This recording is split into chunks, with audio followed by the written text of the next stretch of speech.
Harapan sejati.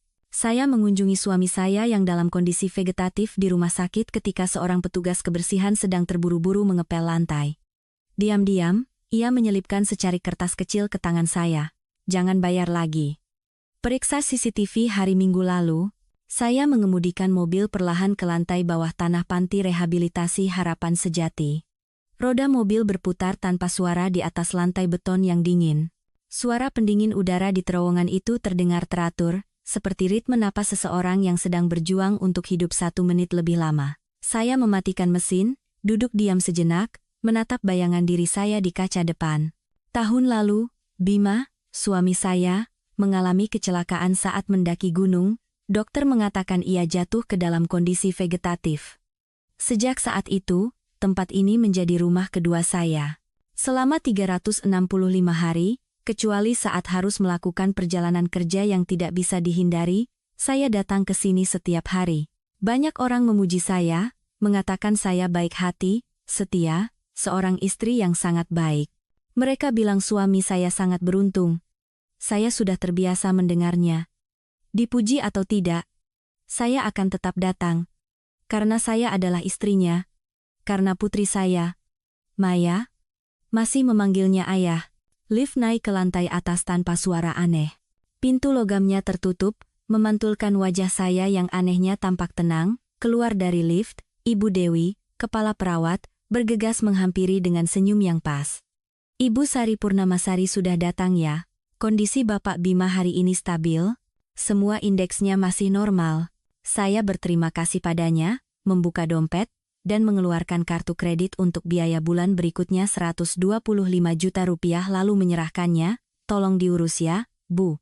Angka itu dipotong dari rekening kami secara otomatis setiap bulan, seperti lubang tanpa dasar yang terus menelan seluruh aset bersama kami.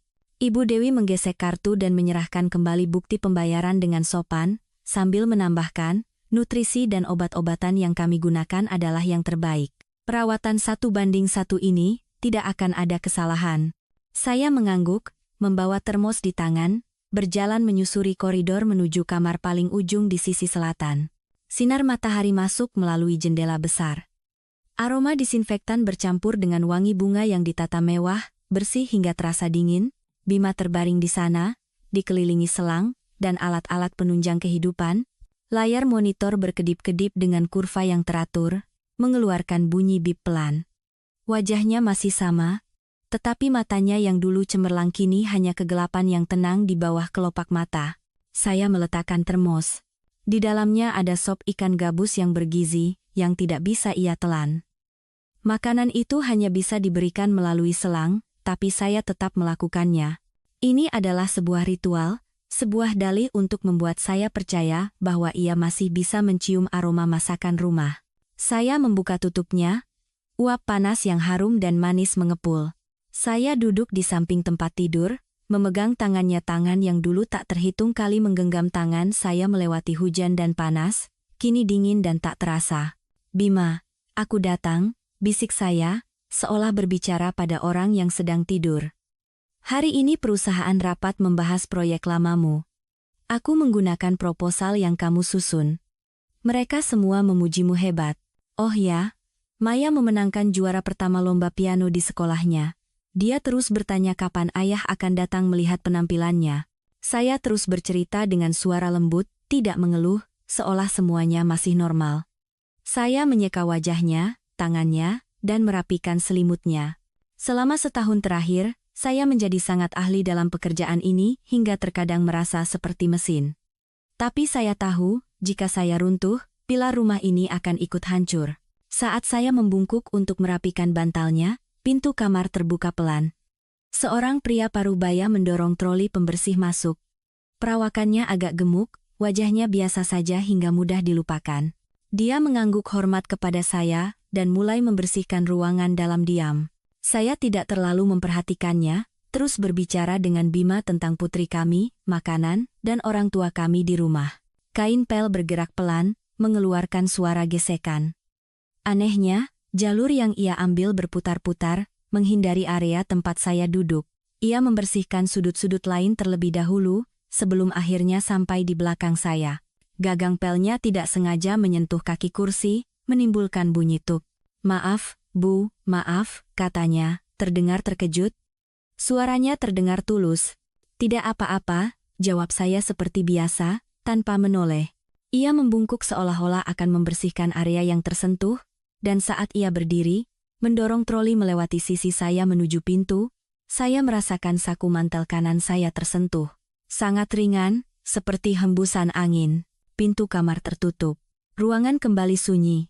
Tapi pada saat itu, jantung saya terasa seperti ada kerikil yang jatuh ke permukaan air yang tenang, menciptakan riak-riak kecil yang terus meluas. Saya tetap membungkuk, tetap berbicara dengan Bima, tetap menyeka tangannya, berusaha menjaga ritme napas saya tetap normal. Tapi saya tahu dengan jelas, ada sesuatu yang bertambah di saku mantel saya. Secarik kertas kecil yang terlipat, sudutnya kaku dan dingin. Saya tidak langsung mengeluarkannya. Saya menunggu.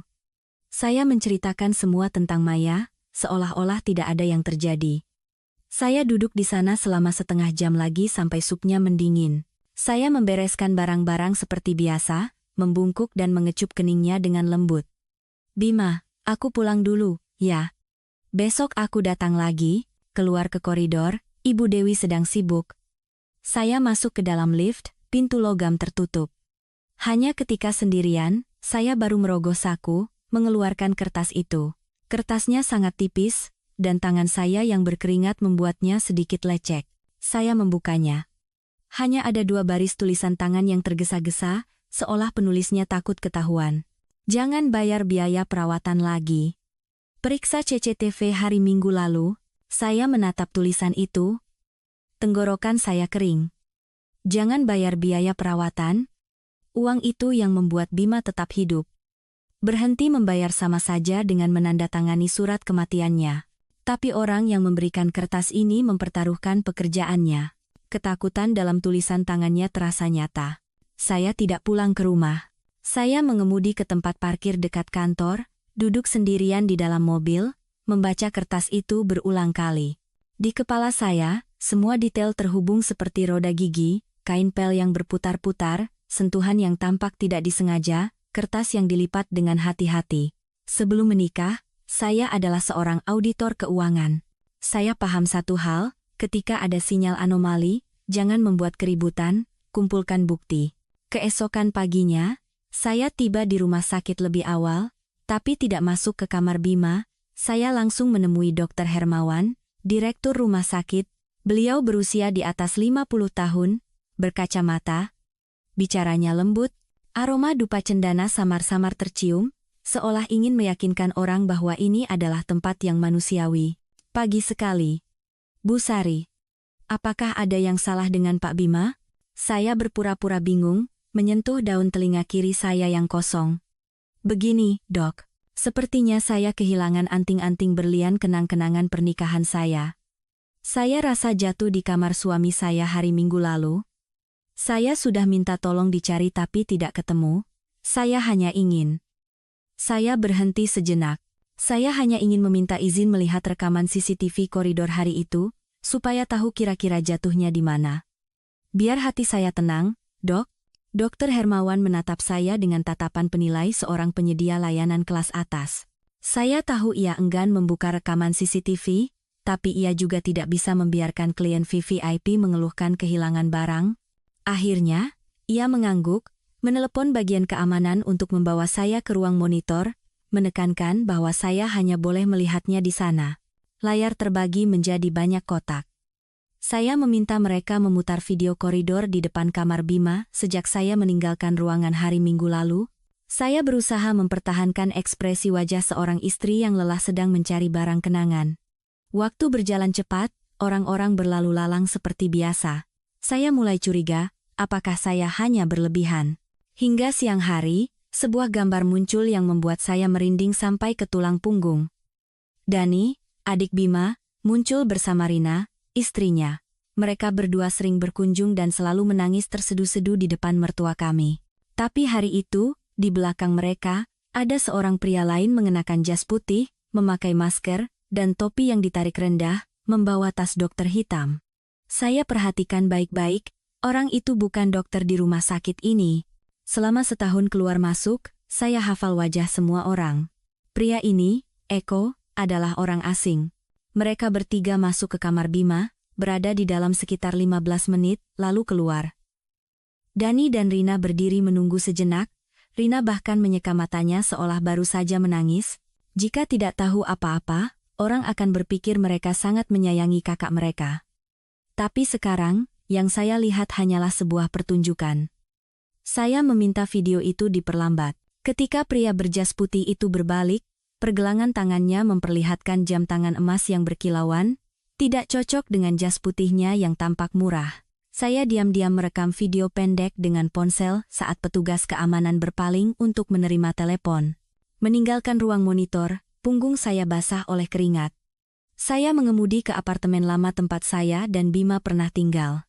Saya membuka brankas, mengeluarkan map berisi dokumen keluarga yang sebelumnya jarang saya sentuh, sertifikat tanah, investasi, dan sebuah map bertuliskan dana perwalian keluarga. Saya membaca setiap huruf, dan akhirnya saya mengerti mengapa kertas itu bertuliskan, jangan bayar biaya perawatan lagi. Selama Bima masih hidup, meskipun dalam kondisi seperti ini, dana perwalian wajib membayar semua biaya medis tanpa batas atas permintaan wali sahnya.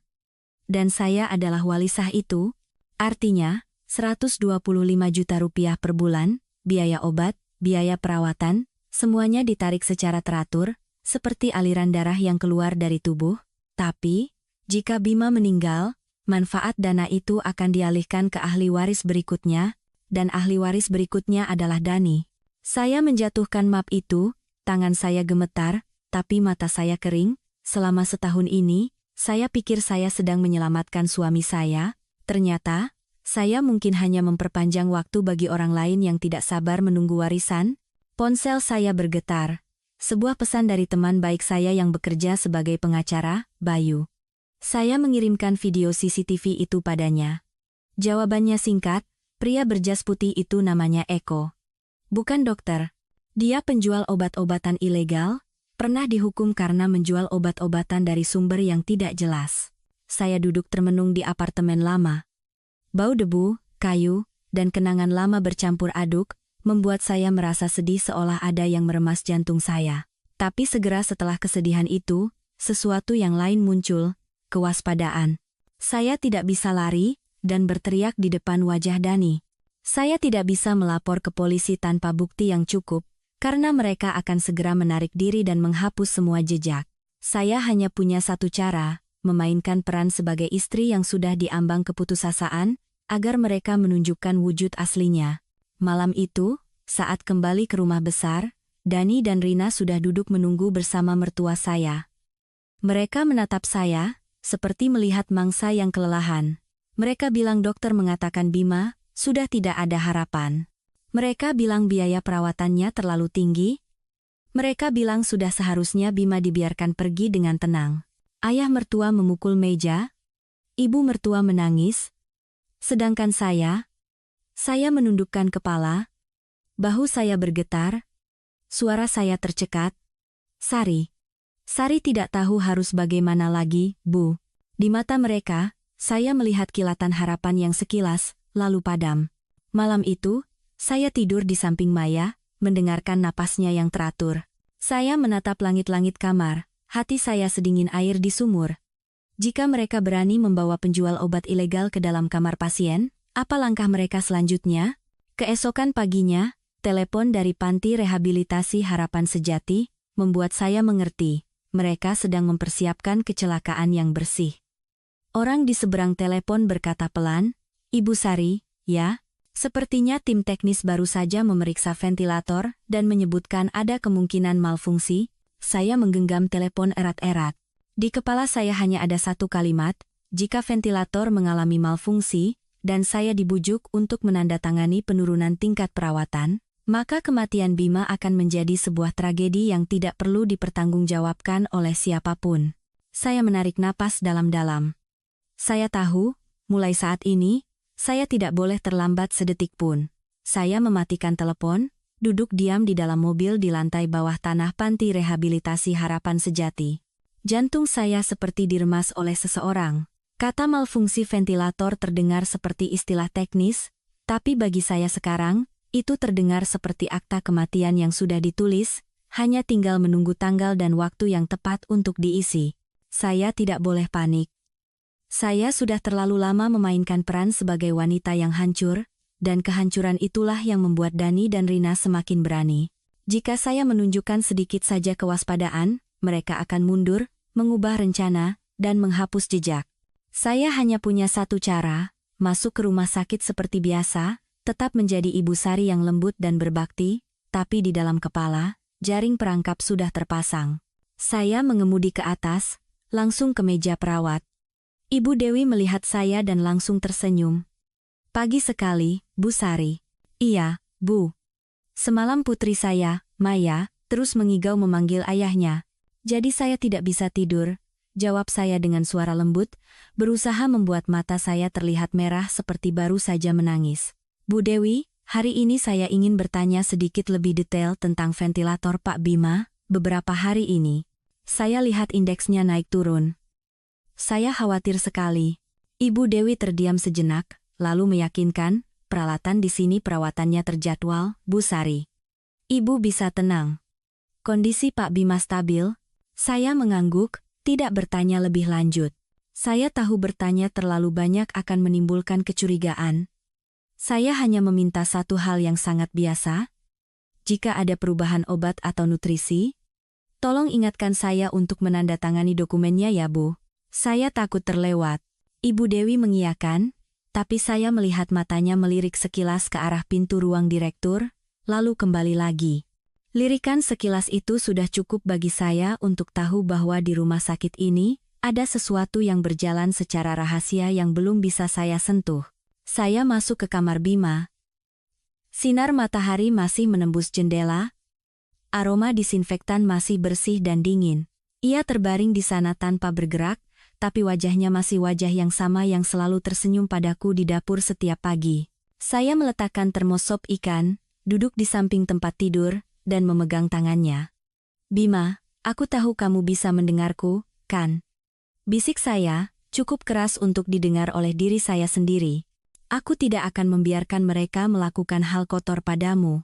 Meskipun aku harus menjadi orang jahat di mata semua orang di rumah, aku akan melakukannya. Saya menyeka tangannya, sambil mengamati segala sesuatu di dalam ruangan, semuanya masih di tempatnya. Hanya satu hal yang berbeda. Sebuah stiker kecil di samping ventilator. Ada tanda tangan teknisi baru. Tintanya masih segar. Jantung saya berdebar. Mereka baru saja menyentuh mesin ini. Saya tidak punya hak untuk mencabut mesin atau berteriak memanggil siapapun. Saya hanya membungkuk, menempelkan wajah saya di dekatnya seperti seorang istri yang sedang berbisik mesra, tapi mata saya dengan cepat melirik ke kabel daya, kunci pengaman konektor. Selama setahun ini, saya telah mempelajari segalanya, setidaknya saya tahu apa yang normal. Tapi kunci di konektor hari ini terasa lebih longgar dari biasanya. Saya bangkit, berjalan keluar ke koridor, berpura-pura mengambil tisu tambahan. Pada saat itu, saya melihat Dani dan Rina keluar dari lift.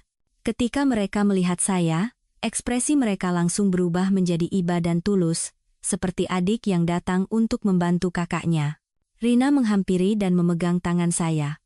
Mbak Sari, kami dengar dari Ibu kalau Mbak semalam kelelahan, jadi kami mampir untuk melihat Mbak dulu. Dani pun menghela napas.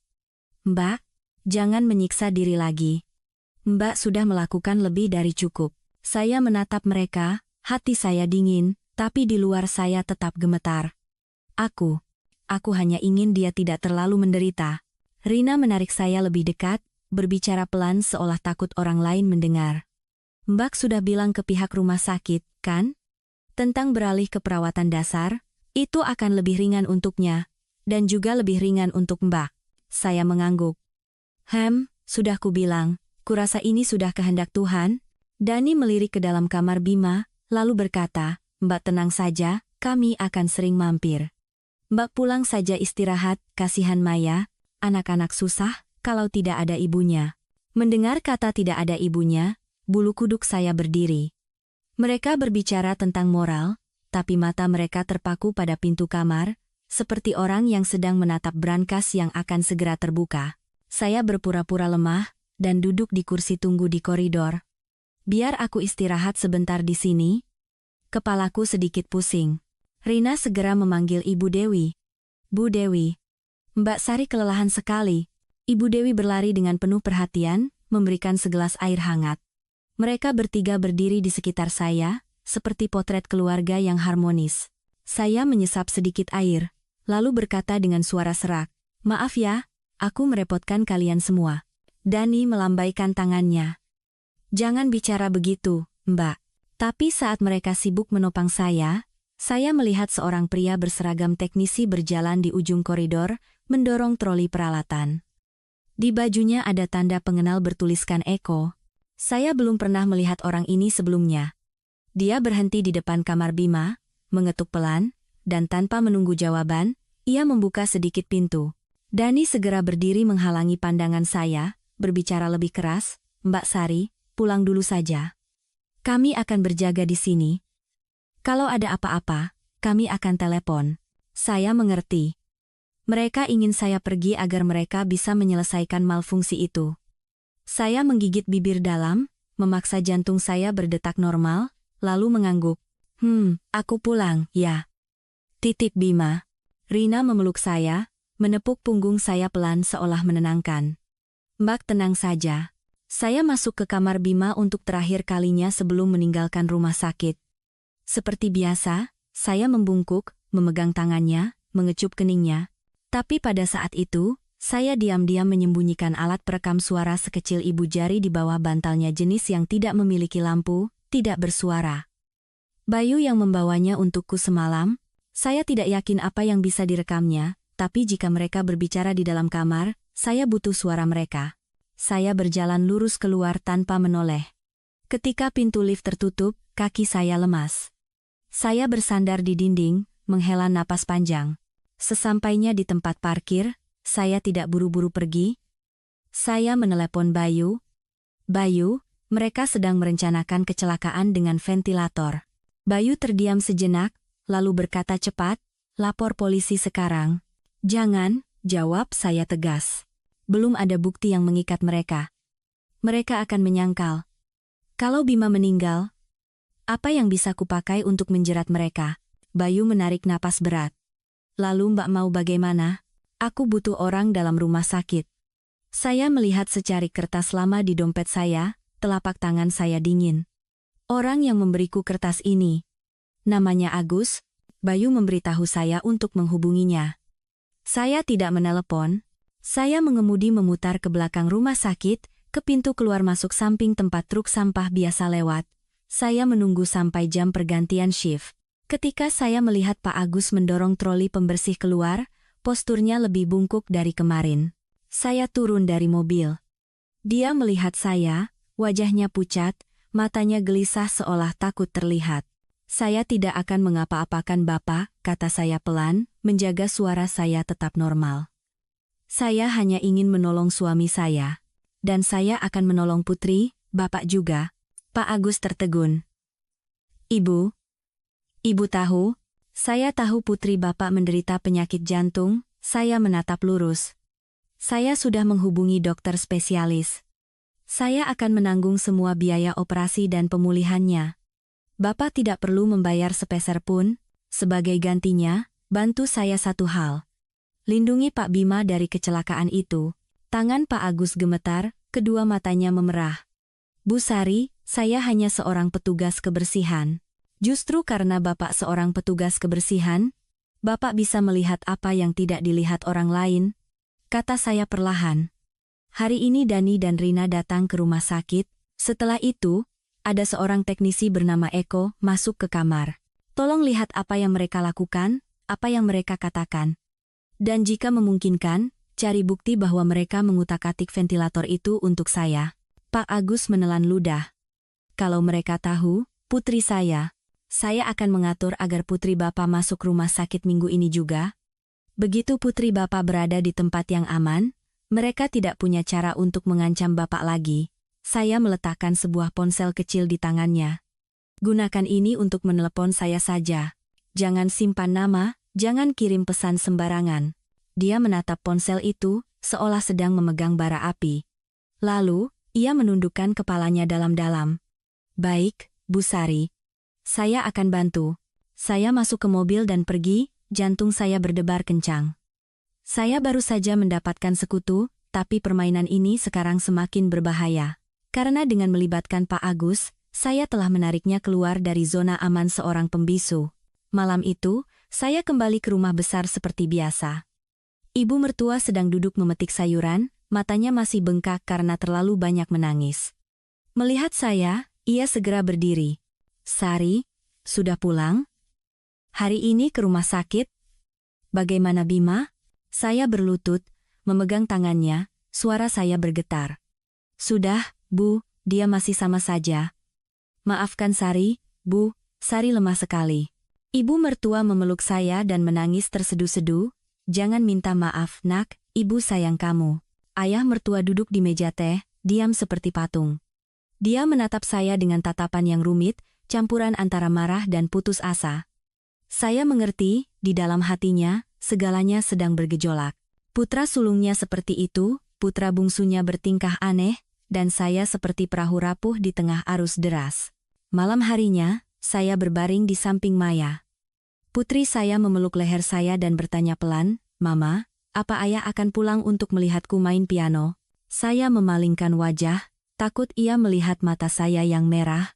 Tentu, sayang. Kamu terus berlatih, ya? Ayah pasti akan mendengarnya dari dalam hatinya. Ayah akan bangga. Putri saya tertidur. Saya membuka ponsel. Tepat pukul 11 malam, ponsel bergetar. Sebuah pesan dari nomor tak dikenal, hanya beberapa kata. Mereka masuk ke kamar. Teknisi membuka ventilator. Saya sedang mengawasi, Ibu jangan tidur. Saya bangkit duduk, jantung saya serasa mau copot. Saya tahu, malam ini mereka akan beraksi. Ponsel bergetar di tangan saya merasa seperti mendengar detak jantungnya. Mereka masuk ke kamar. Teknisi membuka ventilator. Saya sedang mengawasi. Ibu, jangan tidur. Saya bangkit, mengenakan mantel tanpa sempat bercermin. Seluruh rumah besar sunyi senyap, hanya suara jam dinding yang berdetak, tik-tok, seolah sedang menghitung mundur. Saya tidak boleh langsung lari ke rumah sakit. Jika saya muncul, mereka akan mengunci pintu, memanggil keamanan dengan alasan keluarga membuat keributan, dan semuanya akan berakhir dalam laporan yang dingin dan tidak berperasaan. Saya butuh sesuatu yang lebih pasti, saksi dan jejak yang masih segar. Saya menelepon Bayu, berkata singkat. Mereka sedang mengutak-atik mesinnya. Aku mau kamu siapkan polisi, tapi jangan masuk dulu. Tunggu di depan gerbang. Bayu hanya berkata satu kalimat, jaga dirimu baik-baik, Mbak. Saya mengirim pesan pada Pak Agus, jaga jarak. Rekam suara. Jangan sampai mereka melihatmu. Lalu saya menelepon Ibu Dewi. Suara saya dibuat normal, tapi cukup bergetar untuk meyakinkan. Bu Dewi, saya sesak napas. Sepertinya stres seharian, saya takut pingsan di jalan. Tolong lihat Pak Bima sebentar, ya. Saya sedang dalam perjalanan kembali ke rumah sakit. Ibu Dewi terdengar khawatir, menyuruh saya mengemudi pelan-pelan. Saya menutup telepon, memutar balik mobil. Hujan gerimis mulai turun, lampu jalan membias panjang di kaca. Saya memikirkan Maya yang sedang tidur, memikirkan Bima yang terbaring di sana, tidak tahu bahwa hidupnya sedang ditimbang. Untuk pertama kalinya, saya merasa begitu lemah sekaligus begitu kuat. Saya tidak masuk lewat pintu utama. Saya memarkir mobil di area parkir samping, berjalan memutar lewat koridor staf. Pak Agus mengirim pesan lokasi ruang teknisi di sebelah gudang peralatan di lantai 2. Saya bersembunyi di balik dispenser air, jantung berdebar kencang di telinga. Dari kejauhan, saya melihat Dani berdiri menghalangi pintu kamar Bima, posturnya tegang. Rina berjalan mondar-mandir sambil menekan ponsel. Teknisi, Eko, mendorong troli peralatan, membungkuk memeriksa sesuatu. Pintu kamar sedikit terbuka. Saya tidak bisa mendengar suara di dalam, tapi saya melihat Eko membungkuk di dekat ventilator, tangannya sedang memutar sebuah kunci. Dani melihat sekeliling, matanya bergerak liar. Rina berdiri di sudut buta, seolah sedang berjaga. Saya menggenggam ponsel di saku mantel, menekan tombol rekam suara dari jarak jauh, Meskipun tahu suaranya akan buruk, tapi saya butuh momen itu. Pak Agus muncul di ujung koridor, membawa kain pel, wajahnya menunduk. Dia berhenti di dekat kamar, berpura-pura mengepel. Saya melihatnya perlahan mengangkat ponsel, menempelkannya di saku bajunya. Dia menepati janjinya. Tiba-tiba, suara bip yang lebih kencang dari biasanya terdengar dari dalam kamar. Jantung saya mencelos. Dani mengatakan sesuatu dengan suara rendah tapi keras. Rina berbisik di dekat pintu, cepat. Saya tahu, jika terlambat 1 menit lagi, mereka akan berhasil menciptakan skenario itu. Saya menekan nomor Ibu Dewi lagi, suara saya terputus-putus. Bu Dewi, saya pusing sekali. Saya di koridor staf. Sepertinya, ada masalah dengan mesin Pak Bima. Saya tidak menunggunya menjawab. Saya berlari keluar, langsung menuju pintu kamar, mendorongnya dengan keras. Pintu terbuka. Ketiganya menoleh, Eko terkejut, tangannya masih berada di kunci ventilator. Dani tertegun sejenak, lalu cepat-cepat menenangkan diri. Mbak Sari, apa yang Mbak lakukan? Saya tidak menjawab, langsung berlari ke tempat tidur, meletakkan tangan di dada Bima. Ritme mesin melemah. Saya berbalik ke arah Eko, suara saya tajam. Apa yang sedang Anda lakukan dengan mesin suami saya? Eko tergagap, pemeriksaan rutin. Pemeriksaan rutin tengah malam? Tanpa perawat penanggung jawab? Tanpa tanda tangan keluarga? Saya menatapnya lurus. Siapa yang mengizinkan Anda masuk? Dani maju, suaranya keras. Mbak, jangan membuat keributan. Kami yang memanggil teknisi karena mesinnya memberi alarm palsu. Alarm kapan? Tanya saya cepat. Siapa yang melapor? Mana laporannya? Rina menarik tangan saya, berkata pelan. Sudahlah, Mbak. Besok saja dibicarakan. Pada saat itu, Ibu Dewi berlari datang, diikuti 2 perawat lain. Melihat kejadian itu, ia berhenti. Ada apa ini? Saya menunjuk Eko. Orang ini sedang membongkar kunci ventilator tanpa izin, tanpa perintah, tanpa tanda tangan. Ibu Dewi melihat ventilator, melihat stiker perawatannya. Wajahnya pucat. Siapa yang memanggil Anda? Dani hendak membuka mulut, tapi suara langkah kaki dari ujung koridor memotongnya. Pak Agus berjalan mendekat, suaranya gemetar tapi jelas. Saya melihat mereka masuk, saya punya rekamannya. Koridor menjadi sunyi senyap. Rina langsung berbalik ke arah Pak Agus, matanya melotot. Kamu bicara omong kosong apa? Pak Agus menunduk, tangannya gemetar tapi tidak melepaskan ponselnya. Saya tidak bicara omong kosong. Saya dengar Pak Dani menyuruh teknisi untuk membuatnya seolah-olah mesin rusak secara alami. Dani menerjang maju.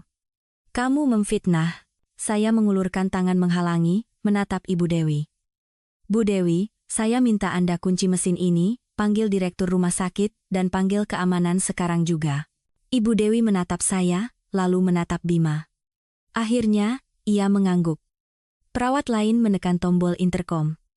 Keamanan muncul beberapa menit kemudian. Eko ditahan. Wajahnya pucat pasi. Dokter Hermawan tiba, mengenakan jasnya dengan tergesa-gesa. Dia melihat sekeliling, suaranya tegas. Apa yang terjadi? Saya berkata pelan, kata demi kata, ada orang yang mencoba mengutak-atik ventilator pasien tanpa izin, ada saksi, ada rekaman suara. Saya minta dibuat berita acara sekarang juga. Dani tertawa kering.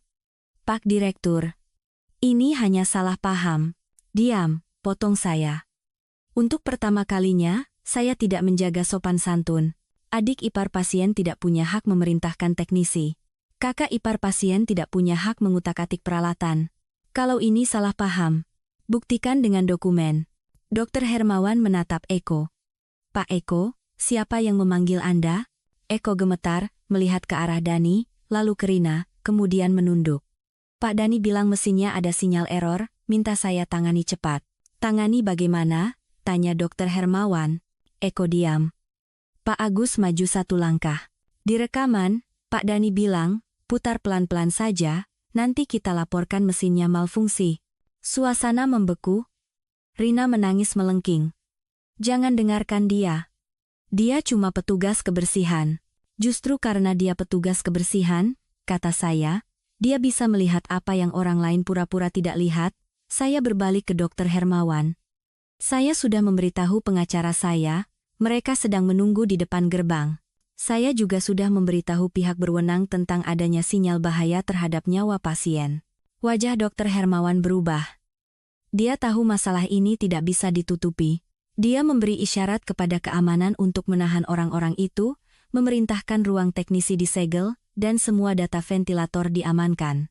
Dani mendekati saya, suaranya merendah, menunjukkan keputusasaan. Mbah, jangan dibesar-besarkan. Kita ini keluarga. Saya menatapnya. Untuk pertama kalinya, saya melihat wajah aslinya. Kamu memanggilku Mbak, lalu apa yang kamu lakukan pada kakakmu? Rina terisak. Mbah tidak mengerti. Kami hanya ingin dia tidak terlalu menderita. Menderita atau mati? Tanya saya dengan suara dingin. Apakah penderitaannya sebanding dengan putriku yang harus kehilangan ayahnya? Sirene mobil polisi terdengar dari depan gerbang. Bayu masuk bersama dua pria berseragam. Saya menghela napas panjang. Lutut saya hampir lemas. Tapi saya tetap berdiri tegak. Pihak berwenang segera membuat berita acara. Eko dibawa pergi lebih dulu. Wajahnya pucat pasi. Dani dan Rina diundang untuk memberikan keterangan. Pak Agus dicatat sebagai saksi penemu dan diberi perlindungan. Ibu Dewi berdiri di samping saya, matanya memerah. Bu Sari, saya minta maaf.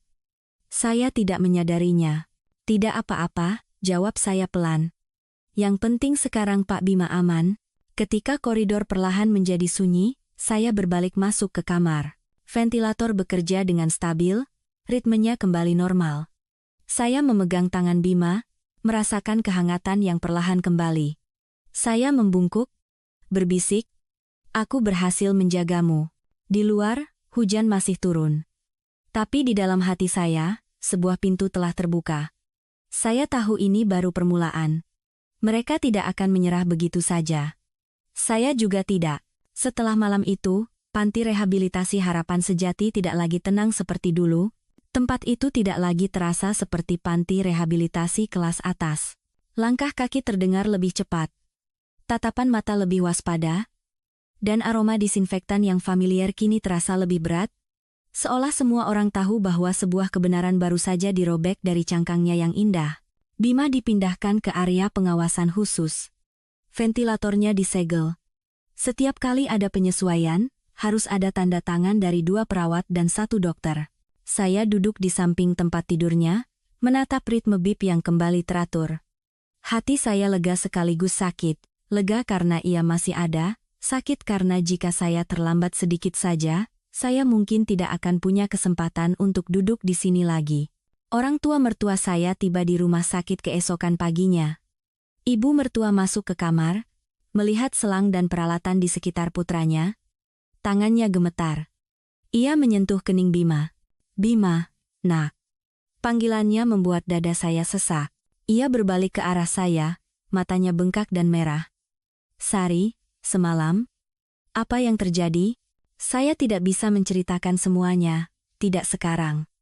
Saya hanya memegang tangannya, berkata pelan, dokter bilang dia sudah melewati masa kritisnya, Bu. Sari ada di sini, Ibu jangan khawatir. Ayah mertua berdiri di belakang, punggungnya lebih bungkuk dari kemarin, dia menatap saya lama dengan tatapan yang rumit. Akhirnya, ia berkata dengan suara berat, semalam ayah dengar polisi datang. Dani dan Rina dibawa untuk dimintai keterangan.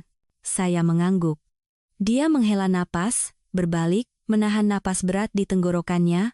Saya mengerti, baginya ini bukan hanya masalah hukum, tapi masalah seorang ayah yang menyadari kedua putranya berdiri di sisi yang berlawanan, dan ia tidak melihatnya lebih awal. Siang harinya, Bayu datang. Dia berdiri di luar koridor, menunggu saya keluar. Mereka sudah selesai dimintai keterangan. Rekaman suara dari Pak Agus cukup berharga untuk memperluas penyelidikan. Eko memberikan keterangan tambahan bahwa ada indikasi penerimaan uang. Saya bersandar di dinding, memejamkan mata sejenak. Menurutmu, seberapa jauh mereka bisa dijerat? Jika terbukti ada niat membahayakan nyawa, tidak akan ringan. Bayu menatap saya, tapi Mbak harus siap mental. Keluarga akan sangat bergejolak. Saya tersenyum sedih. Aku sudah bergejolak sejak lama. Malam itu saya kembali ke rumah besar. Meja makan lebih sepi dari biasanya. Kursi Dani dan Rina kosong. Ibu mertua menyendok sup, tangannya gemetar, kuahnya hampir tumpah. Saya bangkit untuk membantu, biar Sari saja, Bu. Dia menatap saya, lalu tiba-tiba menangis. Ibu tidak mengerti kenapa bisa jadi seperti ini. Saya tidak tahu harus menjawab apa. Saya hanya memeluknya, membiarkannya menangis di bahu saya. Pada saat itu, saya melihat dengan jelas, wanita di hadapan saya bukan lagi ibu mertua atau menantu, tapi seorang ibu yang baru saja kehilangan kepercayaan pada anak-anak yang dilahirkannya. Malam harinya, saya menidurkan Maya. Putri saya memeluk leher saya dan berbisik, "Mama, hari ini aku mimpi, ayah tersenyum padaku." Saya menelan ludah. "Ayah sangat menyayangimu, nak." Putri saya mengangguk, lalu memejamkan mata. Saya duduk di samping tempat tidurnya lama sekali, mendengarkan napasnya yang teratur. Saya tahu, saya tidak boleh jatuh. Jika saya jatuh, putriku tidak akan punya tempat bersandar. Keesokan paginya, saya menerima telepon dari Pak Agus. Suaranya pelan tapi jelas. "Bu Sari, saya dipanggil untuk memberikan kesaksian. Saya sudah menceritakan semua yang saya lihat. Jangan khawatir," kata saya. "Putri Bapak sudah masuk rumah sakit. Dokter sedang mempersiapkan operasinya." Di ujung telepon, saya mendengar isak tangisnya, lalu hening. Pria yang seumur hidupnya menunduk, akhirnya berani mengangkat kepala demi putrinya. Sore harinya, Dani diizinkan pulang dengan jaminan untuk mengambil barang. Dia masuk ke ruang keluarga, melihat saya sedang duduk bersama mertua. Wajahnya tirus, matanya menghindari saya. Saya menatapnya, "Tidak marah, tidak iba, kamu memanggilku Mbak. Katakan padaku, apa yang kamu pikirkan saat berdiri di depan tempat tidur kakakmu?" Dani menunduk, kedua tangannya terkepal. Aku hanya berpikir, kalau dia terus begini, semua orang akan susah." "Siapa yang paling susah?" tanya saya. "Kamu atau dia?" Dani diam. Rina berdiri di belakangnya, matanya bengkak. Dia menangis. "Mbak pikir aku mau begini?" "Aku juga takut, aku kaget. Aku hanya ikut-ikutan dia." Saya beralih ke Rina. "Kamu adalah istrinya, tapi dia adalah adik dari orang yang sedang terbaring di sana. Kamu memilih uang atau orang?" Pertanyaan itu menggantung di ruangan. Ayah mertua memukul meja. "Pergi. Pergi kalian semua. Ayah tidak mau melihat kalian lagi." Dani menarik Rina keluar. Sebelum sampai di pintu, ia menoleh ke arah saya. Tatapannya campuran antara penyesalan dan kebencian. Saya tahu, sejak saat itu, keluarga ini telah retak dengan cara yang tidak bisa diperbaiki lagi. Beberapa hari kemudian, Panti Rehabilitasi Harapan Sejati terus diselidiki, Dr. Hermawan dinonaktifkan, sementara untuk memfasilitasi penyelidikan. Beberapa dokter dipanggil untuk memberikan keterangan. Biaya-biaya yang tidak wajar mulai diaudit ulang. Saya duduk di samping Bima, menandatangani setiap dokumen sebagai wali sah, tangan saya tidak lagi gemetar. Saya telah melewati ketakutan terbesar saya. Suatu pagi, saat saya sedang menyeka wajahnya, saya melihat kelopak matanya bergetar pelan, sangat pelan. Jika tidak memperhatikan, saya mungkin akan mengira itu hanya imajinasi. Jantung saya berdebar kencang, tangan saya berhenti. "Bima, kamu bisa mendengarku?" Tidak ada respons yang jelas. Tapi pada saat itu, saya merasakan sesuatu yang sangat rapuh, sangat hidup. Saya menangis. Untuk pertama kalinya saya benar-benar menangis setelah semua kejadian ini. Saya tidak berani berharap banyak. Saya hanya memegang tangannya, berkata seolah pada diri sendiri, "Aku di sini. Tidak peduli kamu bangun atau tidak, aku akan tetap di sini." Di luar jendela, sinar matahari menerpa pepohonan, tidak lagi terasa dingin seperti sebelumnya.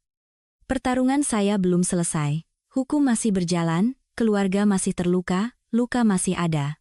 Tapi setidaknya, saya berhasil menjaga garis batas terakhir, nyawa suami saya. Dan saya tahu, jalan di depan masih memiliki tikungan yang belum terlihat. Beberapa hari berlalu begitu lambat, hingga saya merasa setiap jam meninggalkan jejak di tubuh saya. Panti Rehabilitasi Harapan Sejati tidak lagi seperti tempat yang bisa saya masuki dengan bebas seperti dulu. Setiap kali datang, saya harus menandatangani lebih banyak dokumen, memindai kartu beberapa kali, dan terkadang melihat orang dari pihak berwenang berdiri di ujung koridor, dengan tatapan yang mengamati, diam tapi tajam. Saya mengerti, sejak malam ketika ventilator itu hampir malfungsi, tempat ini telah memasuki era yang berbeda. Bima masih terbaring di sana, masih di kamar sisi selatan, masih dengan sinar matahari yang sama, tapi suasananya tidak lagi terasa mati. Entah kenapa, setiap kali saya memegang tangannya, saya merasakan sesuatu yang samar-samar berbeda, seolah di bawah keheningan itu, ada sebuah kemauan yang sedang berusaha bertahan. Saya menceritakan segalanya padanya setiap hari, tentang Maya, tentang makan malam di rumah, tentang ibu mertua yang kemarin mencoba membuat sup sampai menjatuhkan sendok. Saya tidak lagi menyebut Dani dan Rina. Ada nama-nama tertentu yang jika diucapkan hanya akan membuat hati lebih sakit. Suatu pagi, saat saya sedang menyeka tubuhnya, Dr. Cahyo masuk. Dia dokter baru yang ditugaskan setelah penyelidikan. Usianya masih muda, tapi tatapannya hati-hati. Dia berdiri menatap monitor sejenak, lalu menoleh padaku. Ibu Sari, apakah ibu memperhatikan? Beberapa hari ini, respons neurologis Pak Bima ada sedikit perubahan. Saya terkejut. Perubahan bagaimana? Dok, kami belum bisa menyimpulkan apa-apa, katanya pelan. Tapi ada beberapa reaksi yang sangat kecil, seperti kontraksi otot, getaran kelopak mata. Tidak seperti kondisi stagnan selama ini, mungkin karena lingkungan perawatannya menjadi lebih terkontrol. Mendengarnya, jantung saya berdebar tak karuan. Saya tidak berani bertanya lebih lanjut, takut jika mendengar satu kata lagi, saya akan terlalu berharap. Saya hanya mengangguk, mengucapkan terima kasih, lalu berbalik menatap Bima. Untuk pertama kalinya setelah sekian lama, saya mengizinkan diri saya untuk percaya bahwa malam ketika saya berlari masuk ke kamar itu, mendorong pintu itu, tidak hanya menyelamatkannya dari kematian, tapi juga menariknya kembali lebih dekat pada kehidupan. Di rumah, suasananya semakin berat, ibu mertua menjadi lebih pendiam. Dia tidak lagi bertanya kapan putranya akan bangun seperti dulu, tapi hanya memasak dalam diam, lalu membungkusnya untuk saya bawa ke rumah sakit. Terkadang, dia duduk termenung menatap meja, menghela napas pelan, bergumam pada dirinya sendiri, andai saja orang tua bisa mendidik anak lebih baik. Ayah mertua tampak jauh lebih tua. Ia sering duduk sendirian di teras, merokok terus-menerus. Suatu sore, saat saya sedang membereskan piring, ia memanggil saya, "Sari, ayah mau bicara." Saya duduk di seberangnya. Ia menatap saya lama, tatapannya lelah. "Ayah minta maaf. Kalau saja ayah lebih sadar, lebih memperhatikan, mungkin masalah ini tidak akan sejauh ini." "Jangan bicara begitu, ayah," jawab saya pelan. "Tidak ada yang menyalahkan ayah." Ia menggelengkan kepala. "Tidak ada yang menyalahkan, tapi ayah menyalahkan diri sendiri." Bima terbaring di sana, tapi adiknya. Ayah tidak berani memikirkannya. Saya tidak tahu bagaimana menghiburnya. Ada beberapa rasa sakit yang tidak bisa diredakan dengan kata-kata. Sementara itu, Dani dan Rina dibatasi kontaknya dengan keluarga. Semua informasi harus melalui pengacara. Suatu kali, Rina mencoba mengirim pesan padaku. Hanya satu kalimat, "Mbak, bisa maafkan aku?"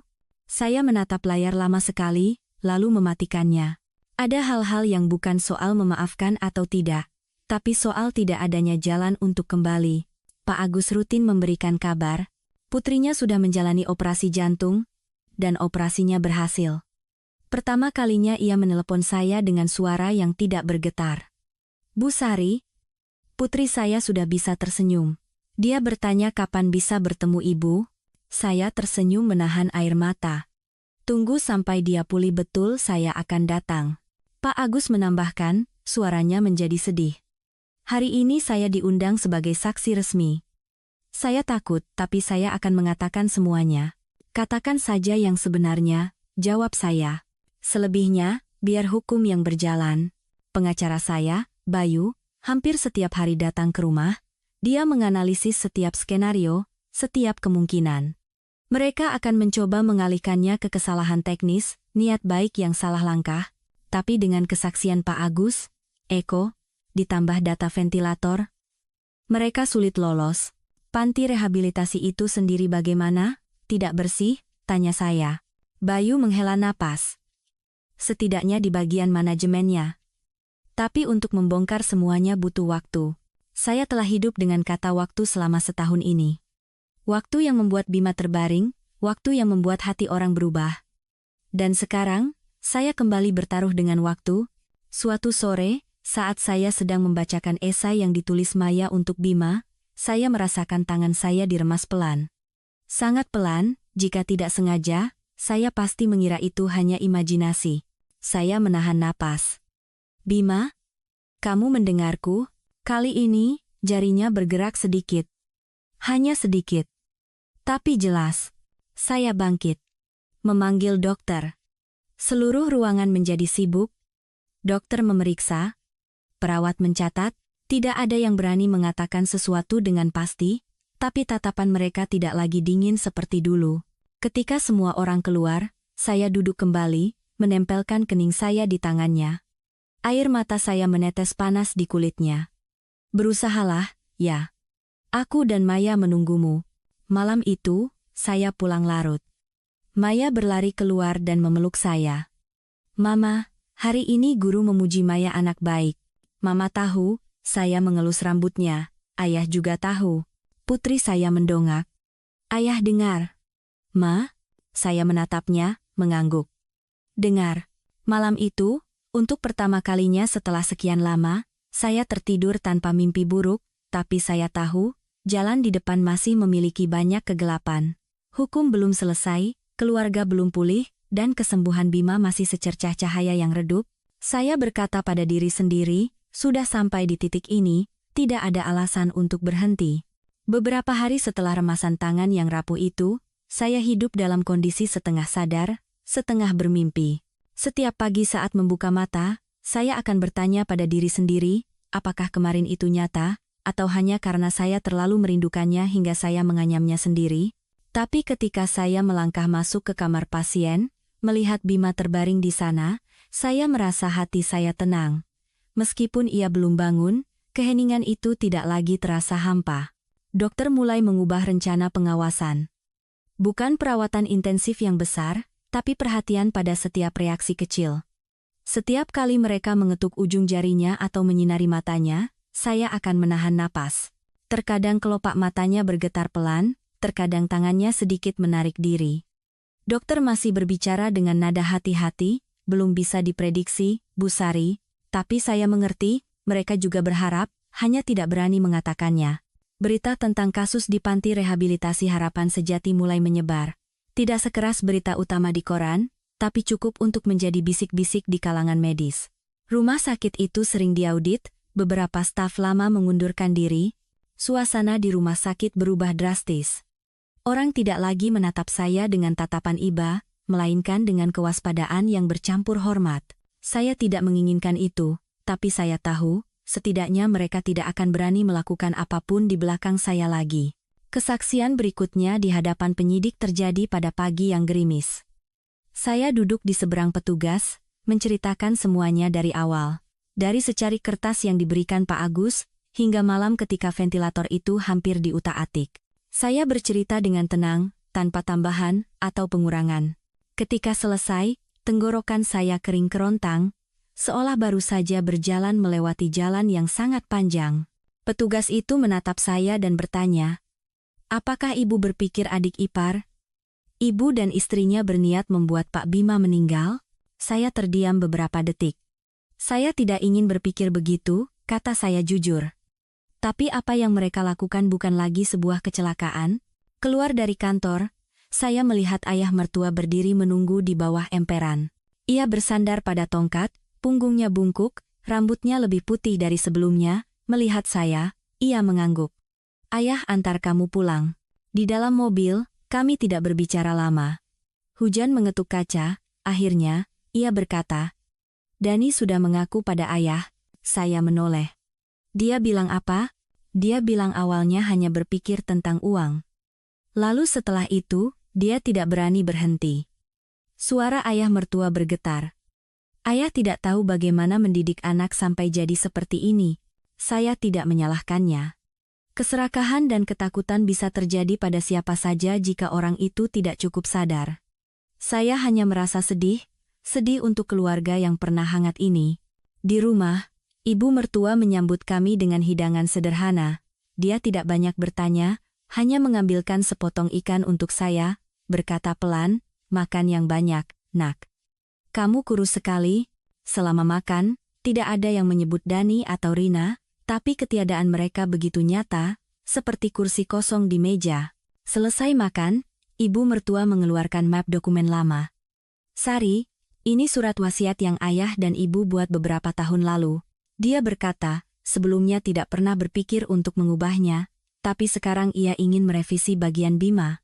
"Ibu ingin kamu dan Maya yang menjadi pengelolanya, sampai Bima sadar nanti. Ibu akan serahkan kembali padanya."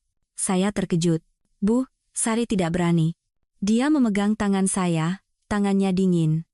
"Kamu pantas menerimanya. Ibu lebih percaya padamu daripada siapapun saat ini." Saya tidak langsung menerima.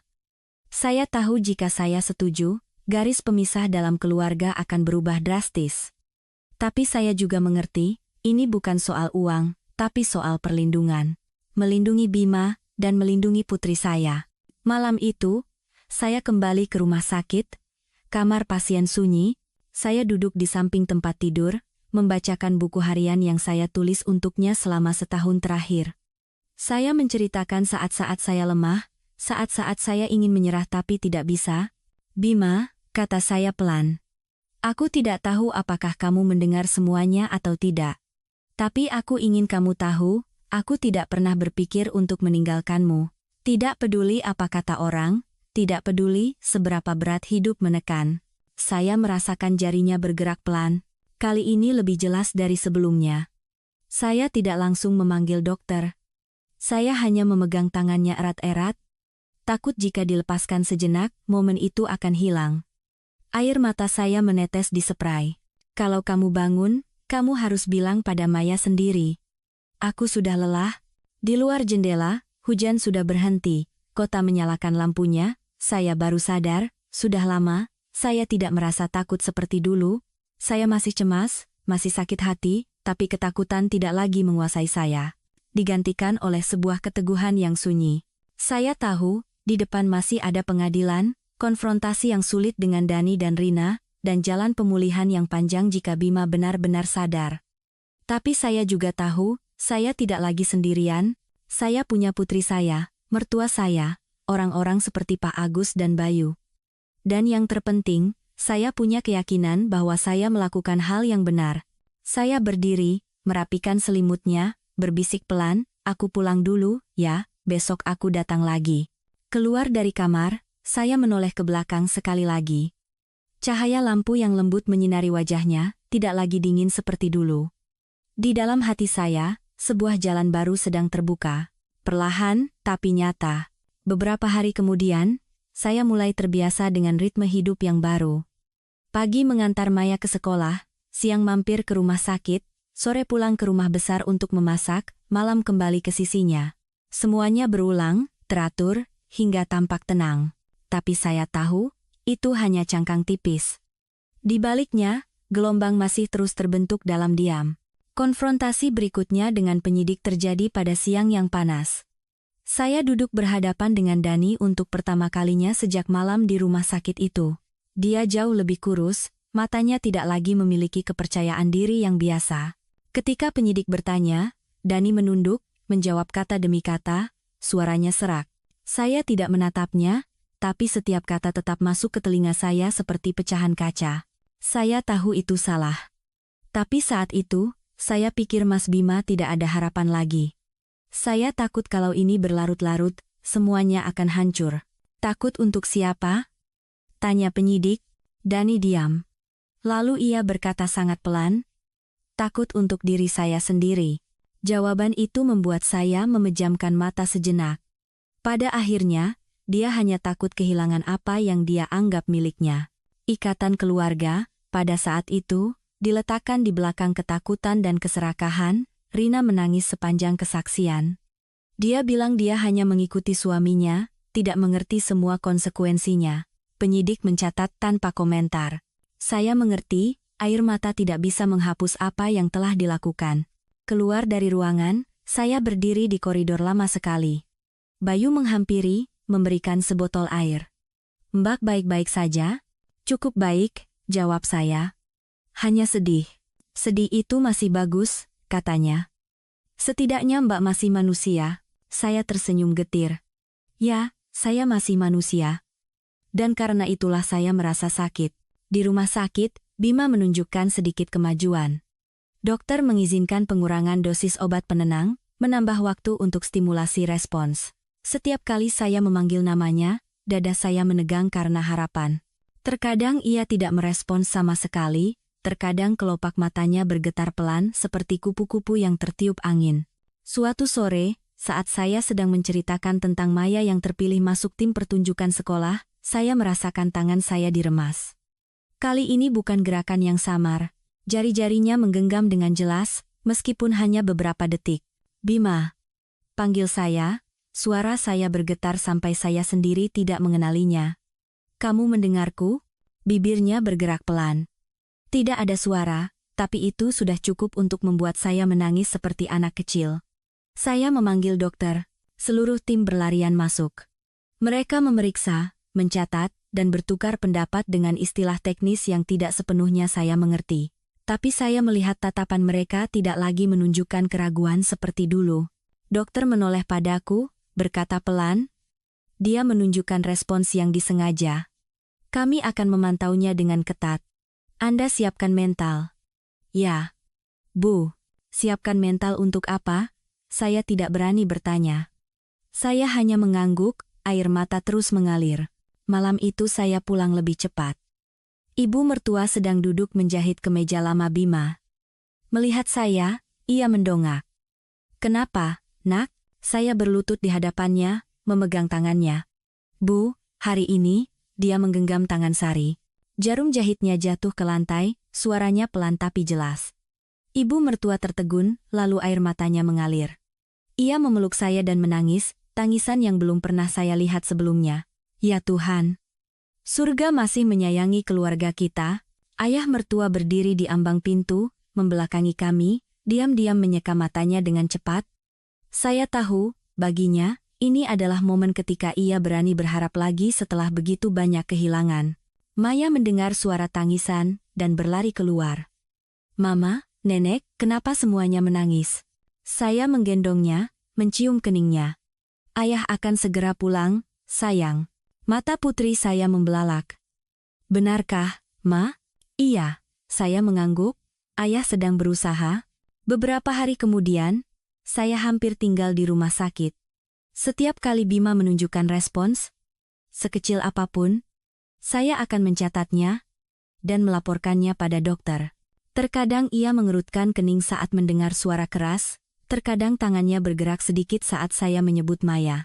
Saya mulai percaya, dia ada di suatu tempat yang sangat jauh, hanya saja belum menemukan jalan pulang. Pada masa itu, saya mendapat kabar dari pengacara bahwa berkas Dani dan Rina akan dilimpahkan ke proses peradilan. Saya membaca dokumen itu, baris demi baris dengan dingin. Hukum berjalan lambat, tapi pasti. Saya tidak merasa senang, tidak merasa puas. Saya hanya merasakan sebuah kekosongan besar di hati, di tempat yang dulunya adalah sebuah keluarga yang utuh. Suatu sore, saat saya duduk sendirian di koridor rumah sakit, Pak Agus datang. Dia membawa sekantong jeruk, badannya lebih kurus, tapi matanya cerah. Bu Sari, putri saya sudah keluar dari rumah sakit. Syukurlah, saya tersenyum. Bapak tenang saja, dia menunduk. Kalau bukan karena ibu, saya tidak tahu harus bagaimana. Jangan bilang begitu, potong saya. Bapak sudah melakukan hal yang benar. Itu sudah cukup. Kami duduk diam sejenak, lalu ia berkata, Ibu tahu, ada orang yang seumur hidupnya menunduk membersihkan lantai. Tapi sekali saja berdiri tegak, sisa hidupnya tidak akan menunduk lagi. Saya menatapnya, dan mengangguk. Mungkin, saya juga sedang belajar cara berdiri tegak seperti itu. Malam itu, saat saya memegang tangan Bima, ia menggerakkan bibirnya secara tak terduga, kali ini lebih jelas. Saya mendekatkan telinga saya, jantung saya berdebar tak karuan. Ri. Sebuah panggilan yang sangat lirih dan lemah. Tapi itu adalah nama saya. Saya tertegun sejenak, lalu menangis tersedu-sedu. Aku di sini, aku di sini. Air mata saya menetes di tangannya, tidak bisa berkata apa-apa lagi. Alisnya sedikit berkerut, seolah sedang mengerahkan seluruh tenaganya untuk tetap berada di masa kini. Saya memanggil dokter. Seluruh lantai jaga terbangun sepanjang malam. Keesokan paginya, dokter menyatakan Bima menunjukkan tanda-tanda kesadaran parsial. Jalan pemulihannya akan panjang dan sulit, tapi dia telah kembali dari garis batas antara hidup dan mati. Saya duduk di samping tempat tidurnya, hati saya dipenuhi emosi yang campur aduk. Gembira, lega, tapi juga cemas. Karena ketika ia membuka matanya, ia harus menghadapi kenyataan tentang keluarganya sendiri, tentang adiknya. Saya memegang tangannya dan berbisik, pelan-pelan saja, ya, sisanya, biar aku yang urus. Di luar jendela, sinar matahari pagi masuk, hangatnya terasa aneh. Saya tahu, sebuah babak baru akan segera dibuka. Bukan lagi pertarungan dalam kegelapan, tapi sebuah perjalanan penyembuhan dan konfrontasi. Hari ketika Bima secara resmi dipindahkan ke unit rehabilitasi, saya baru benar-benar merasakan apa artinya kembali dari garis batas. Tidak ada lagi suara mesin yang riuh, tidak ada lagi aroma disinfektan tajam dari ruang ICU. Gantinya adalah kamar yang lebih terang, dengan jendela terbuka yang menghadap barisan pohon. Sinar matahari jatuh di lantai keramik berwarna krem, lembut, sama seperti dirinya saat ini. Ia masih belum bisa berbicara dalam kalimat utuh. Suaranya lemah, napasnya tersengal. Terkadang ia menatapku lama, matanya lelah tapi sadar. Aku tahu, di dalam kepalanya, ia sedang berusaha menyatukan kepingan-kepingan ingatan yang telah terputus begitu lama. Pagi pertama fisioterapi, aku berdiri di sampingnya. Terapis membantunya menekuk dan meluruskan lengan, mengangkat kaki. Gerakan-gerakan kecil, keringatnya mengucur deras, keningnya berkerut menahan sakit dan lelah. Aku memegang tangannya, tidak berkata apa-apa, hanya meremasnya pelan setiap kali ia gemetar. Sampai gerakan terakhir, ia melepaskan tangannya, terengah-engah, lalu tiba-tiba menatapku. Bibirnya bergerak. Maaf. Aku langsung menggeleng, air mata mengalir. Kamu tidak perlu minta maaf. Kamu masih hidup saja sudah cukup. Ia memejamkan mata, 2 tetes air mata mengalir turun. Aku mengerti, pada saat itu ia merasakan betapa rapuhnya hidup, dan betapa pahitnya kenyataan yang menantinya. Sore itu, orang tua mertua datang. Ayah mertua berjalan sangat pelan, tangannya gemetar memegang tongkat. Ketika melihat Bima membuka mata menatapnya, ia terpaku, bibirnya bergerak tapi tak ada suara yang keluar. Ibu mertua berlari mendekat, memegang tangan putranya erat-erat, air mata membasahi pipinya. Bima, nak. Kamu dengar ibu?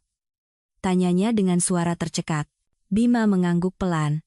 Gerakan yang sangat kecil, tapi cukup untuk membuat seluruh ruangan hening.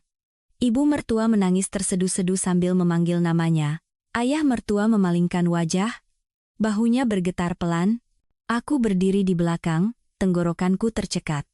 Hati ini sakit, tapi juga terasa hangat. Malam itu, saat kami hanya berdua, Bima memberiku isyarat untuk mendekat.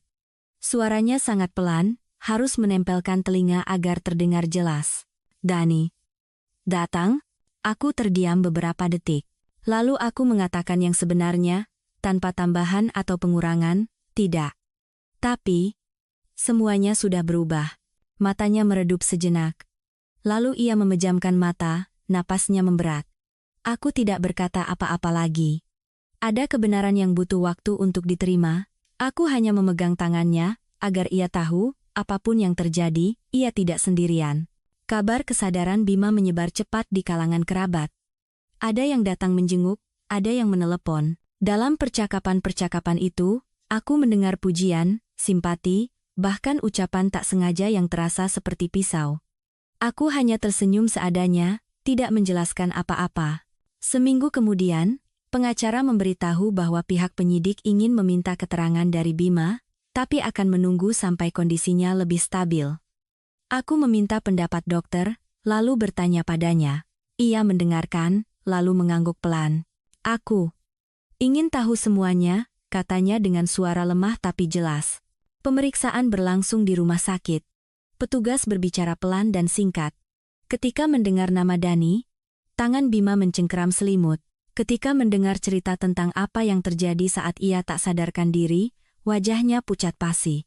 Aku melihat urat di lehernya menonjol, napasnya terengah-engah. Aku meletakkan tangan di bahunya, berbisik pelan, "Tenang, ya. Ada aku di sini." Ia menoleh padaku, matanya memerah. "Kenapa? Harus dia?"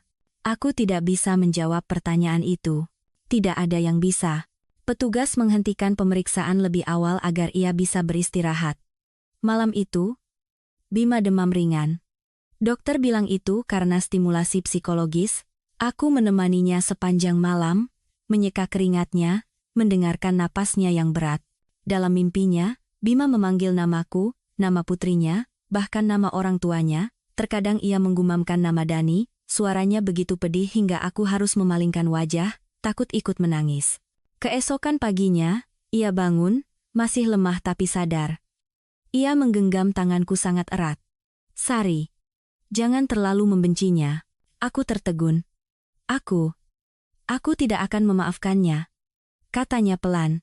"Tapi aku tidak ingin kamu menyimpan dendam. Dia sudah memilih jalannya sendiri." Aku menunduk. Air mataku menetes di tangannya. Aku mengerti. Itu adalah caranya melindungiku. Seperti yang selalu ia lakukan. Maya datang ke rumah sakit di akhir pekan. Putri kecilku berdiri di depan tempat tidur ayahnya dengan canggung, tidak tahu harus berkata apa. Bima menatapnya lama, lalu mencoba mengangkat tangannya. Putriku segera menyambut tangan itu, air mata jatuh di pipinya. "Ayah. Ayah benar-benar sudah kembali?" tanyanya. Bima mengangguk, bibirnya membentuk senyum yang sangat lemah. "Ayah sudah kembali." Pada saat itu, aku berbalik, tidak berani melihat lama-lama, takut tidak bisa mengendalikan emosi. Beberapa hari kemudian, Bima membuat kemajuan yang lambat tapi pasti. Setiap hari bisa berjalan beberapa langkah lebih jauh, setiap hari bisa mengucapkan beberapa kata lebih banyak. Aku mencatat setiap perubahan kecil itu seolah sedang mendokumentasikan momen berharga. Suatu sore, saat aku mendorong kursi rodanya di koridor, kami bertemu Pak Agus. Ia terpaku melihat Bima, lalu menunduk dalam-dalam. "Terima kasih, Pak," kata Bima, suaranya masih lemah tapi jelas. Pak Agus menggeleng. "Tidak, Pak. Saya yang harus berterima kasih pada Bapak dan Ibu." Kami bertiga berdiri di sana, tidak ada lagi yang perlu dikatakan. Ada beberapa kata yang tidak perlu diucapkan untuk dimengerti. Malam itu, aku duduk di dekat jendela kamar pasien, memandang kota yang menyala. Bima terbaring di dalam, napasnya teratur. Aku memikirkan jalan di depan, pengadilan, konfrontasi, luka yang tidak hanya di tubuh tapi juga di hati. Aku tahu ini tidak akan mudah. Tapi aku juga tahu, aku tidak lagi menanggung semuanya sendirian. Aku berbalik, memegang tangannya. "Istirahatlah. Besok kita latihan lagi." Ia meremas tanganku pelan. "Ya. Masih banyak yang harus kita lakukan bersama." Di luar jendela, angin bertiup lembut menerpa dahan-dahan pohon.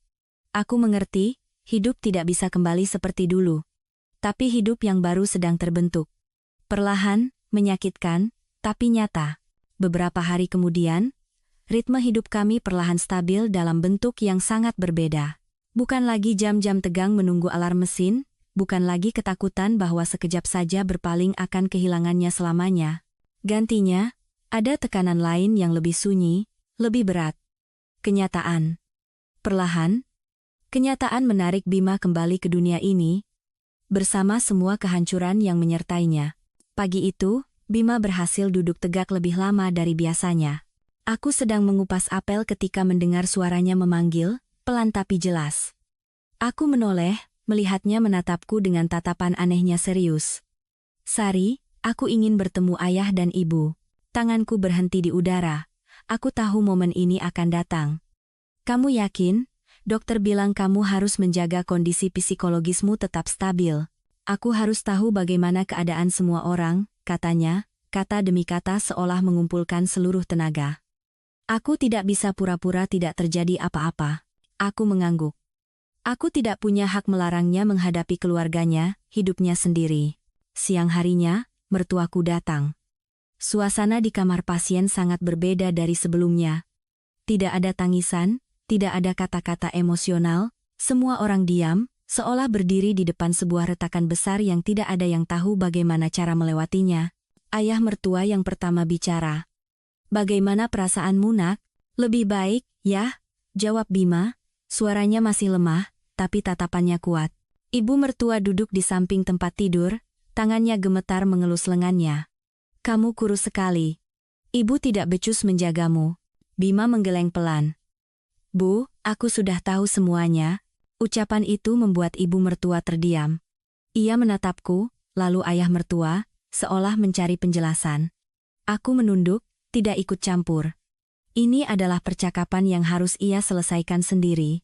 "Dani dan Rina." Lanjut Bima perlahan. "Aku tahu semuanya." Ibu mertua menangis terseduh-seduh. "Ibu tidak bisa mendidiknya. Ibu yang salah, Nak." Ayah mertua bangkit, menghadap jendela. Punggungnya lebih bungkuk dari sebelumnya. Aku melihat tangannya terkepal hingga memutih. Bima memejamkan mata sejenak, seolah menahan dirinya agar tidak hancur. Ketika membuka mata, ia menatap ayah mertua. "Ayah, aku tidak menyalahkan ayah dan ibu." Ayah mertua berbalik, matanya memerah. "Tapi ayah menyalahkan diri sendiri. Dia adikmu, tapi ayah tidak melihatnya." Seluruh ruangan hening. Tidak ada yang bicara lagi, tapi aku tahu semua orang sedang menyiksa diri mereka dengan cara masing-masing. Malam itu, setelah mertuaku pulang, Bima sangat kelelahan.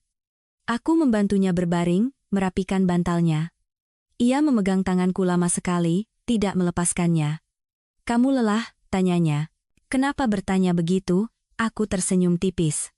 "Karena aku merasa aku sangat berutang padamu." Suaranya serak.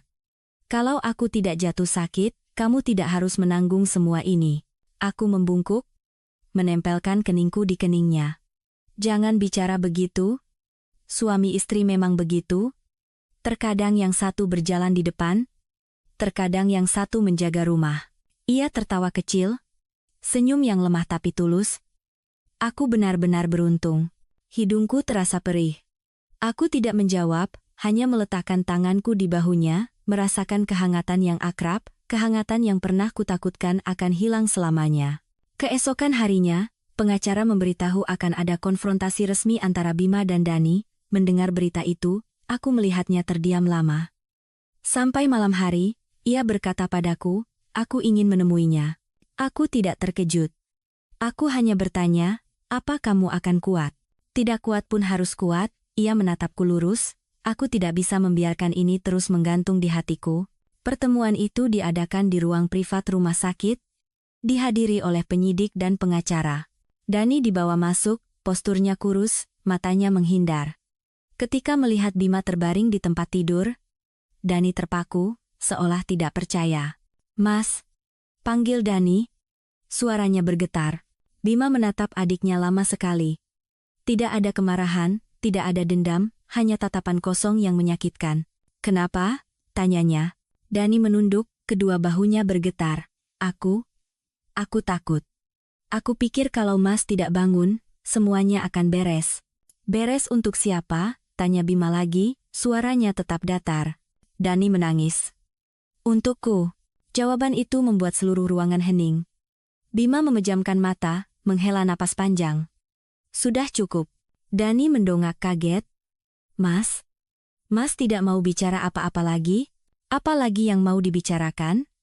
Bima membuka mata, menatap lurus adiknya. "Aku tidak punya apa-apa lagi untuk dibicarakan dengan orang yang hanya memikirkan dirinya sendiri." Aku melihat tangannya sedikit gemetar. Aku maju, memegang tangannya, memberinya sedikit kekuatan. Penyidik mengakhiri konfrontasi lebih cepat.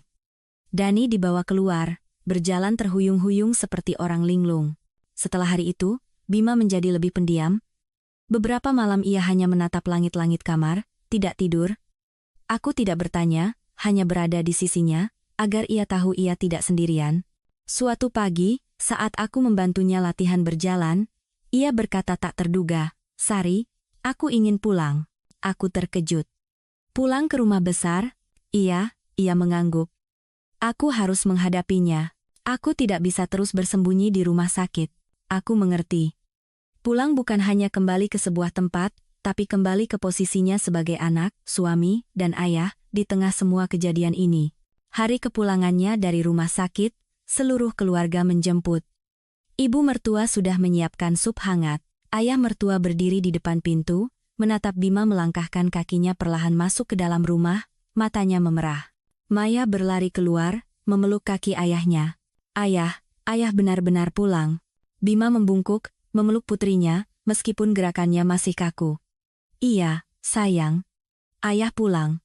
Aku berdiri memandangi pemandangan itu, hatiku terasa hangat sekaligus sakit. Keluarga ini, setelah semua badai, akhirnya kembali berkumpul di bawah satu atap, meskipun tidak lagi utuh seperti dulu. Malam itu, saat semua orang sudah tidur, aku duduk bersama Bima di teras. Angin bertiup sepoi-sepoi, aroma bunga melati tercium. Bima memegang tanganku, berkata sangat pelan, jalan di depan sepertinya masih panjang. Iya, jawabku. Tapi kita akan melewatinya bersama. Ia mengangguk, menggenggam tanganku lebih erat. Aku tahu, tantangan belum berakhir. Hukum, keluarga, luka di hati, semuanya masih menanti di depan. Hari-hari pertama Bima di rumah besar yang terasa familiar itu justru terasa asing, bukan karena barang-barangnya berubah, tapi karena hati orang-orangnya yang telah berubah. Aku merasakannya dengan jelas sejak hari pertama. Bima bangun sangat pagi. Aku mendengar suara pelan di ruang keluarga. Saat keluar, aku melihatnya berdiri dengan bantuan tongkat di depan altar leluhur. Punggungnya belum lurus, berdirinya masih goyah, tapi tatapannya sangat khusyuk. Aku tidak bersuara, hanya berdiri di belakangnya. Ia menyalakan dupa, membungkuk memberi hormat lama sekali. Ketika berbalik, ia menatapku, suaranya serak tapi mantap. Aku masih bisa hidup karena leluhur, karena ayah dan ibu, dan karena kamu. Aku menggeleng. Itu karena kamu kuat. Ia tersenyum, senyum yang pucat tapi tulus. Tidak. Tanpa kamu menjaga jalan pulang untukku, aku mungkin sudah mati. Ucapan itu membuat hatiku sesak. Berbulan-bulan menanggung beban, bermalam-malam tidak bisa tidur, tiba-tiba dirangkum dalam satu kalimat yang sederhana tapi begitu berat, seperti sebuah sumpah. Makan pertama dengan anggota keluarga, lengkap berlangsung dalam keheningan yang lebih banyak dari kata-kata. Ibu mertua menyendokkan makanan untuk Bima, tangannya gemetar. Ayah mertua sesekali menatapnya, lalu berpaling, seolah takut tatapannya akan membuatnya lelah. Maya duduk di samping ayahnya, makan sambil diam-diam melirik, takut jika berkedip, ayahnya akan hilang. Hanya satu kursi yang kosong, kursi Dani. Tidak ada yang menyebutnya, tapi semua orang tahu. Setelah makan, ayah mertua memanggil Bima ke ruang kerja. Aku berniat ikut, tapi Bima menggeleng. Biar aku bicara dengan ayah sebentar. Aku mengerti. Ada hal-hal antara ayah dan anak yang tidak seharusnya dimasuki seorang istri. Pintu ruang kerja tertutup. Aku duduk di luar, di ruang keluarga, jantungku berdebar. Sekitar setengah jam kemudian, pintu terbuka. Ayah mertua keluar, wajahnya lelah, tampak lebih tua. Ia melewatiku, hanya berkata pelan, "Jaga dia baik-baik, nak." Lalu langsung masuk ke kamarnya. Bima keluar setelahnya. Ia duduk di sampingku, menghela napas. "Ayah minta maaf padaku." Aku terkejut. "Minta maaf?" Ayah bilang, kalau hari itu ayah lebih tegas, tidak mengabaikan beberapa sinyal aneh dari Dani karena menganggapnya saudara, mungkin ceritanya tidak akan seperti ini. Ia tertawa sedih. Tapi aku bilang pada ayah, jangan menyalahkan diri sendiri. Yang bersalah adalah yang berbuat salah. Aku memegang tangannya. Aku tahu, ucapan itu bukan hanya untuk menghibur ayahnya, tapi juga untuk menghibur dirinya sendiri. Siang harinya, pengacara datang. Bima duduk mendengarkan, sesekali mengangguk. Istilah hukum, kronologi, saksi, bukti, semuanya tersaji di hadapannya, jelas dan dingin. Ketika pengacara menyebut kemungkinan hukuman berat untuk Dani, Bima terdiam lama sekali. Aku melihat lehernya bergerak, seperti sedang menelan sesuatu yang sangat sulit. "Bagaimana pendapat Bapak?" tanya pengacara. Bima menatapku, lalu menatap Maya yang sedang menggambar di sudut ruangan. Akhirnya, Ia berkata, lanjutkan sesuai hukum. Tidak perlu ada keringanan, suaranya datar, tapi aku tahu kedataran itu dibayar dengan rasa sakit yang luar biasa. Setelah pengacara pulang, Bima tampak sangat lelah. Aku membantunya berbaring, ia menggenggam tanganku dan berbisik, aku takut Maya. Aku mengerti. Maya masih anak-anak. Dia menyayangi pamannya. Dani pernah menggendongnya, membelikannya hadiah. Suatu hari, ia harus menghadapi kenyataan bahwa pamannya telah menyakiti ayahnya sendiri. Aku yang akan memberitahunya, jawabku. Tapi tidak sekarang. Ia mengangguk. Iya. Tunggu sampai ayah lebih kuat sedikit. Beberapa hari kemudian, kehidupan di rumah perlahan memasuki normalitas baru. Bima berlatih berjalan setiap hari, dari kamar ke halaman, dari halaman ke gerbang. Setiap langkahnya lambat tapi pasti. Ayah mertua terkadang berdiri mengawasi dari kejauhan, tidak berkata apa-apa, tapi matanya penuh kebanggaan sekaligus kepedihan. Ibu mertua merawatnya dengan baik, setiap makanan, setiap butir obat. Suatu kali ia duduk di samping tempat tidurnya, memegang tangannya, berkata sangat pelan, "Ibu hanya ingin kamu sehat. Urusan lain, biar hukum yang mengatur." Bima mengangguk pelan. "Ibu jangan khawatir. Aku kuat." Suatu sore, saat Maya sudah tidur, Bima memintaku mendorong kursi rodanya ke halaman. Langit malam sejuk, bulan menggantung di atas pucuk pohon. "Apa kamu menyesal?" tanyanya tiba-tiba. "Menyesal kenapa?" Aku menatapnya. "Tidak melepaskanku. Kalau hari itu kamu setuju, mungkin bebanmu akan lebih ringan." Aku menghentikan kursi roda, menatap lurus ke matanya. "Menurutmu, hidup dengan rasa bersalah seumur hidup itu lebih ringan?" Ia terdiam sejenak. Lalu ia tertawa, matanya berkaca-kaca. Aku benar-benar beruntung. Aku tidak menjawab. Aku hanya meletakkan tanganku di bahunya, merasakan kehangatan yang akrab, kehangatan yang pernah kutakutkan akan hilang selamanya. Hari ketika surat panggilan sidang datang, seluruh keluarga tegang. Ayah mertua memegang kertas itu lama, tangannya gemetar. Ibu mertua duduk termenung, matanya memerah.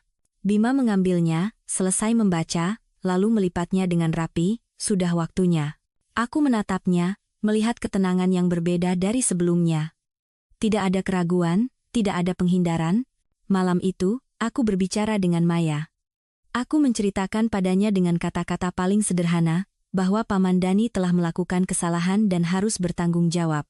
Putriku mendengarkan dengan saksama, air mata membasahi pipinya. "Ayah tidak apa-apa, kan, Ma?" tanyanya.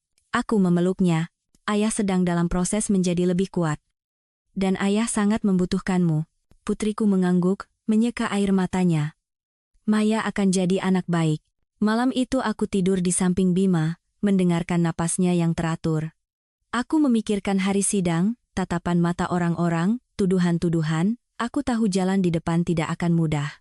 Tapi kali ini, aku tidak merasa sendirian lagi.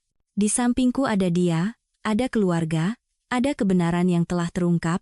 Bima perlahan berbalik, memegang tanganku. "Tidurlah. Besok masih banyak urusan." "Iya," jawabku pelan. Di luar jendela, angin bertiup lembut melewati pepohonan. Satu badai telah berlalu, dan badai lain akan datang. Tapi aku percaya, setelah semua ini, kami akan bisa bertahan. Hari sidang tiba lebih cepat dari yang kuduga. Pagi itu, langit tidak hujan, tidak juga terik. Cuaca yang berada di tengah-tengah, seperti perasaan seisi rumah. Aku bangun pagi, menyiapkan pakaian untuk Bima. Ia berdiri di depan cermin lama sekali, tangannya sedikit gemetar merapikan kerah bajunya. Fisiknya belum pulih sepenuhnya, tapi tatapannya sangat berbeda dari pria yang dulu terbaring tak berdaya di tempat tidur. "Kamu baik-baik saja?" tanyaku pelan. Ia mengangguk. "Baik. Setidaknya, aku bisa berdiri di sini." Ayah mertua sudah duduk di ruang keluarga sejak pagi. Ia mengenakan setelan jas lama yang sudah jarang dipakai, rambutnya disisir rapi. Ketika Bima keluar, ia bangkit berdiri, menatap putranya lama sekali, lalu berkata singkat, "Ayo berangkat." Ibu mertua tidak ikut. Katanya ia tidak sanggup melihat pemandangan itu. Sebelum kami berangkat, ia memegang tangan Bima, air mata membasahi pipinya. Jaga kesehatanmu, nak. Ibu tunggu kamu pulang. Bima membungkuk, memegang tangan ibunya erat. Ibu istirahat ya. Aku akan cepat pulang. Maya berdiri di pintu, memeluk tas sekolahnya. Ia menatap ayahnya, menatapku, dengan tatapan cemas. Aku berlutut, memeluknya. Di rumah jadi anak baik sama nenek ya, ayah. Panggil putriku. Bima menoleh. Putriku berlari memeluk kakinya. Ayah cepat pulang ya. Ia mengelus kepala putrinya, suaranya serak. Iya, ayah janji. Mobil melaju meninggalkan gerbang. Aku melihat dari kaca spion, bayangan ibu mertua masih berdiri terpaku di teras. Keluarga yang dulu damai, kini terseret ke dalam pusaran hukum dan pengkhianatan. Tidak ada yang akan sama lagi. Ruang sidang terasa lebih dingin dari yang kubayangkan. Deretan kursi kayu tinggi, dinding yang menjulang, lambang negara yang tergantung dengan megah, aku membantu Bima duduk di kursi saksi korban.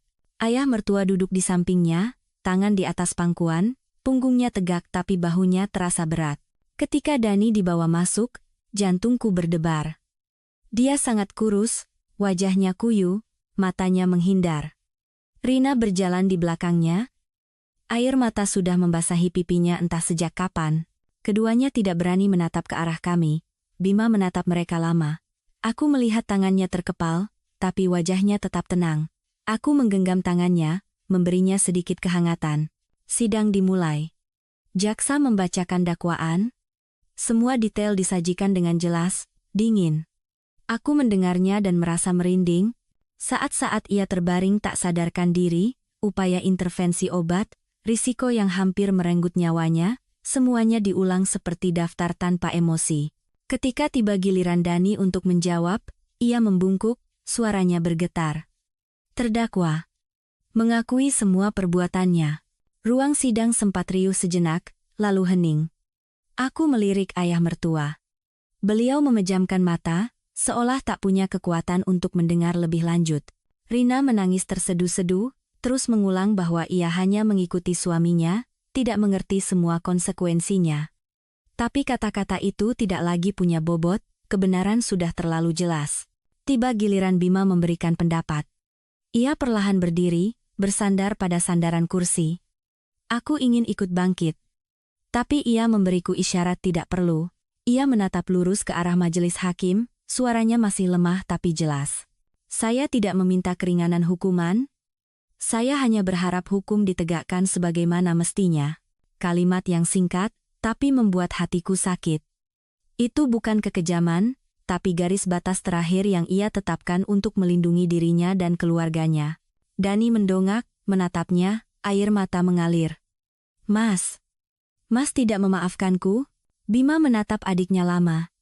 Ia pernah berpikir, jika bisa menukar nyawanya kembali, ia bersedia memaafkan. Tapi sekarang ia mengerti, ada kesalahan yang tidak bisa dihapus dengan ikatan keluarga. Dani tersungkur, menangis seperti anak kecil. Aku tidak merasa puas. Yang kulihat hanyalah sebuah keluarga yang hancur sekali lagi. Sidang berakhir setelah beberapa jam. Vonis dijatuhkan. Hukuman penjara yang tidak ringan. Ketika hakim mengetuk palu, aku melihat ayah mertua, sedikit tersentak. Beliau bangkit perlahan, tidak menoleh ke belakang untuk melihat Dani. Keluar dari ruang sidang, Bima sangat lelah hingga hampir tidak bisa berdiri. Aku segera memapahnya. Kamu baik-baik saja? Ia mengangguk, menghela napas. Lelah. Tapi lega. Ayah mertua berjalan di belakang, matanya memerah. Sesampainya di pelataran pengadilan, beliau berhenti, menatap langit lama sekali, lalu berkata, baiklah, anggap saja ayah sudah kehilangan satu anak. Ucapan itu jatuh seperti pisau. Aku tidak tahu bagaimana harus menghiburnya. Tidak ada kata-kata yang cukup. Dalam perjalanan pulang, mobil hening. Tidak ada yang bicara. Semua orang menanggung bebannya masing-masing, berat tapi tak bisa dibagi. Sampai di rumah, ibu mertua sudah menunggu. Melihat kami masuk, ia menatap mata Bima, seolah bertanya tanpa kata. Bima menggeleng pelan, ibu mertua menangis, harus bersandar pada kursi agar bisa tetap berdiri. Sore itu, seluruh keluarga makan malam dalam keheningan. Suasananya berat, tapi ada sesuatu yang terasa seperti sebuah akhir. Babak yang menyakitkan akhirnya ditutup. Malam itu, saat hanya kami berdua, Bima berkata pelan, mulai hari ini, kita mulai dari awal lagi, ya. Aku memegang tangannya, mengangguk. Iya. Sedikit demi sedikit, di luar jendela, angin bertiup lembut melewati pepohonan. Aku tahu luka akan tetap terasa sakit untuk waktu yang lama.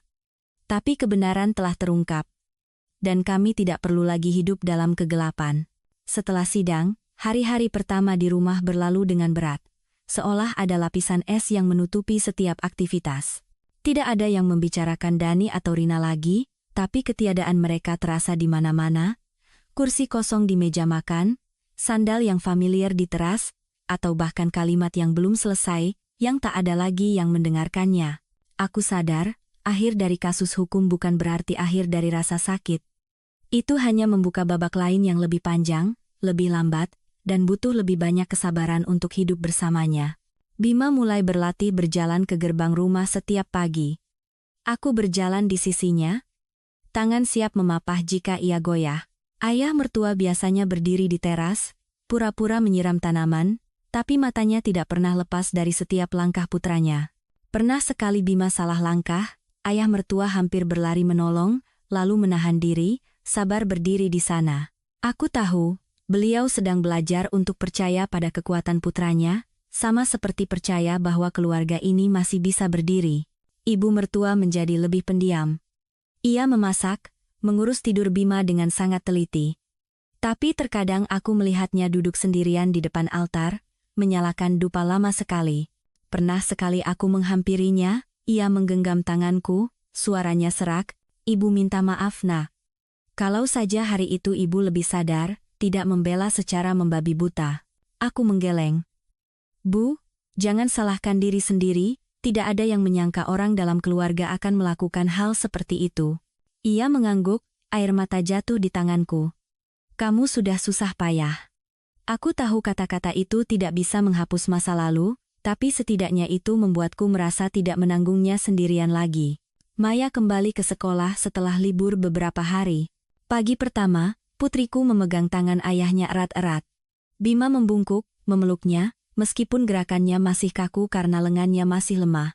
"Pergi sekolah, ya, nanti sore ayah tunggu." Putriku mengangguk, berlari beberapa langkah, lalu menoleh ke belakang. Aku berdiri di sampingnya, hatiku melunak. Anak-anak punya cara pemulihan yang istimewa, cepat dan rapuh. Aku berjanji pada diri sendiri untuk berhati-hati dalam setiap kata, setiap tatapan, agar putriku tidak menanggung goresan luka orang dewasa.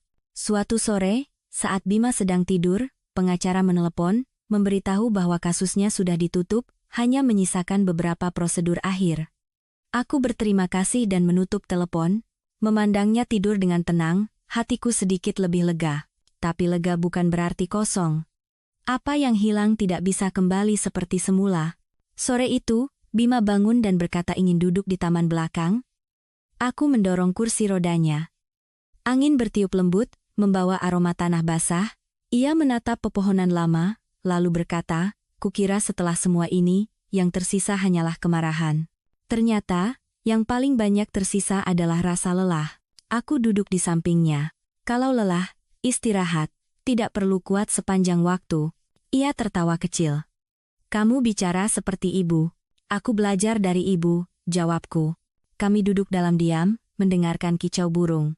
Ada sebuah jeda yang tidak perlu diisi dengan kata-kata. Aku merasa dengan jelas, kehidupan sedang kembali padanya.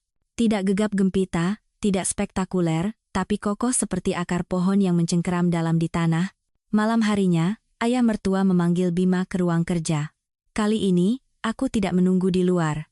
Beliau memberiku isyarat untuk ikut duduk. Di atas meja ada map-map dokumen lama, buku-buku rekening keluarga. Ayah mertua berbicara pelan. "Ayah sudah banyak berpikir. Apa yang terjadi kemarin adalah pelajaran yang menyakitkan. Ayah ingin semuanya jelas mulai sekarang." Beliau menatap Bima, "Pekerjaan, aset, tanggung jawab. Ayah serahkan padamu, tapi ayah tidak memaksa. Seberapa kuat kamu, lakukan sebanyak itu." Bima terdiam, lalu mengangguk. "Aku akan lakukan semampuku. Tidak akan terburu-buru." ayah mertua menoleh padaku. Kamu bantu jaga dia, ya? Jangan biarkan dia terlalu memforsir diri. Baik, ya, jawabku. Percakapan yang singkat, tapi aku mengerti itu adalah sebuah penyerahan. Bukan hanya pekerjaan, tapi juga kepercayaan. Kepercayaan yang setelah hancur, sedang diperbaiki dengan kehati-hatian dan ketulusan. Malam itu, saat Maya sudah tidur, Bima memintaku membuka lemari, mengambil sebuah buku catatan lama yang sampulnya sudah usang, kertasnya menguning. Aku menulisnya waktu kita baru menikah, katanya. Setiap kali aku dinas keluar kota, aku menulis untuk mengenang rumah. Aku membukanya, melihat tulisan tangannya yang khas, menceritakan hal-hal kecil, makan malam yang kumasak, tawa putri kami, kekhawatiran sehari-hari. Aku membacanya dan mataku berkaca-kaca. Bukan karena sedih, tapi karena terharu. Kamu menyimpannya dengan baik. Karena aku takut lupa, jawabnya. Setelah bangun, aku baru sadar betapa menakutkannya lupa itu. Aku menutup buku itu, meletakkannya di dadanya. Kita lanjutkan menulisnya, ya? Ia menatapku, matanya menghangat. Iya. Kita lanjutkan. Beberapa hari kemudian, kami memulai dari hal-hal kecil. Bima berlatih menulis, huruf demi huruf. Maya duduk di sampingnya, mengerjakan PR sambil melirik ayahnya. Terkadang ia tertawa kecil melihat tulisan ayahnya yang miring. Ayah mertua memperbaiki pintu kayu yang tua. Ibu mertua menanam lebih banyak sayuran. Semuanya begitu sederhana, jika tidak tahu cerita lamanya, orang akan mengira ini adalah keluarga biasa. Tapi aku tahu, di balik kenormalan itu, ada upaya yang luar biasa. Upaya untuk tidak membiarkan dendam menelan diri, upaya untuk tidak membiarkan masa lalu mengikat masa depan. Suatu sore, aku mendorong Bima keluar ke depan rumah. Ia berdiri bersandar padaku, menatap jalan yang familiar. Aku ingin minta maaf pada tetangga. Aku terkejut.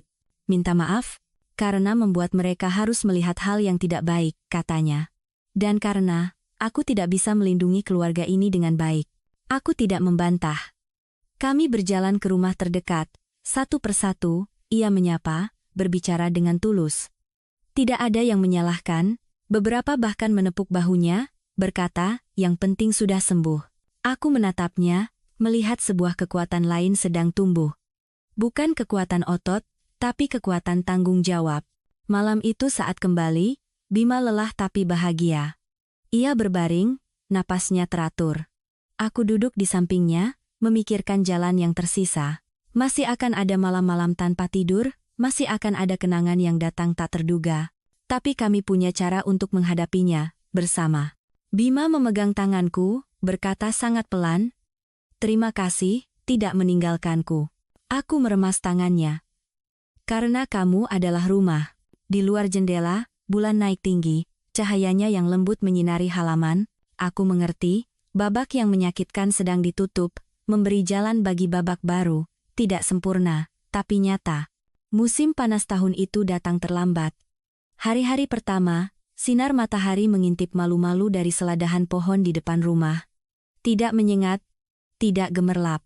Sama seperti cara keluarga kami melangkah keluar dari masa-masa kelam yang baru saja berlalu, segalanya tidak lagi menyakitkan, tapi juga belum bisa disebut sembuh total. Kami hanya belajar untuk bernapas lebih teratur. Bima sekarang bisa berjalan mengelilingi halaman sendirian, tanpa tongkat, langkahnya masih pelan, tapi setiap langkahnya mantap. Setiap pagi ia bangun lebih awal dariku, menyapu daun-daun kering, lalu berdiri sejenak memandang matahari terbit. Pernah kutanya apa yang ia lihat begitu lama? Ia tertawa. Hanya memastikan aku masih hidup.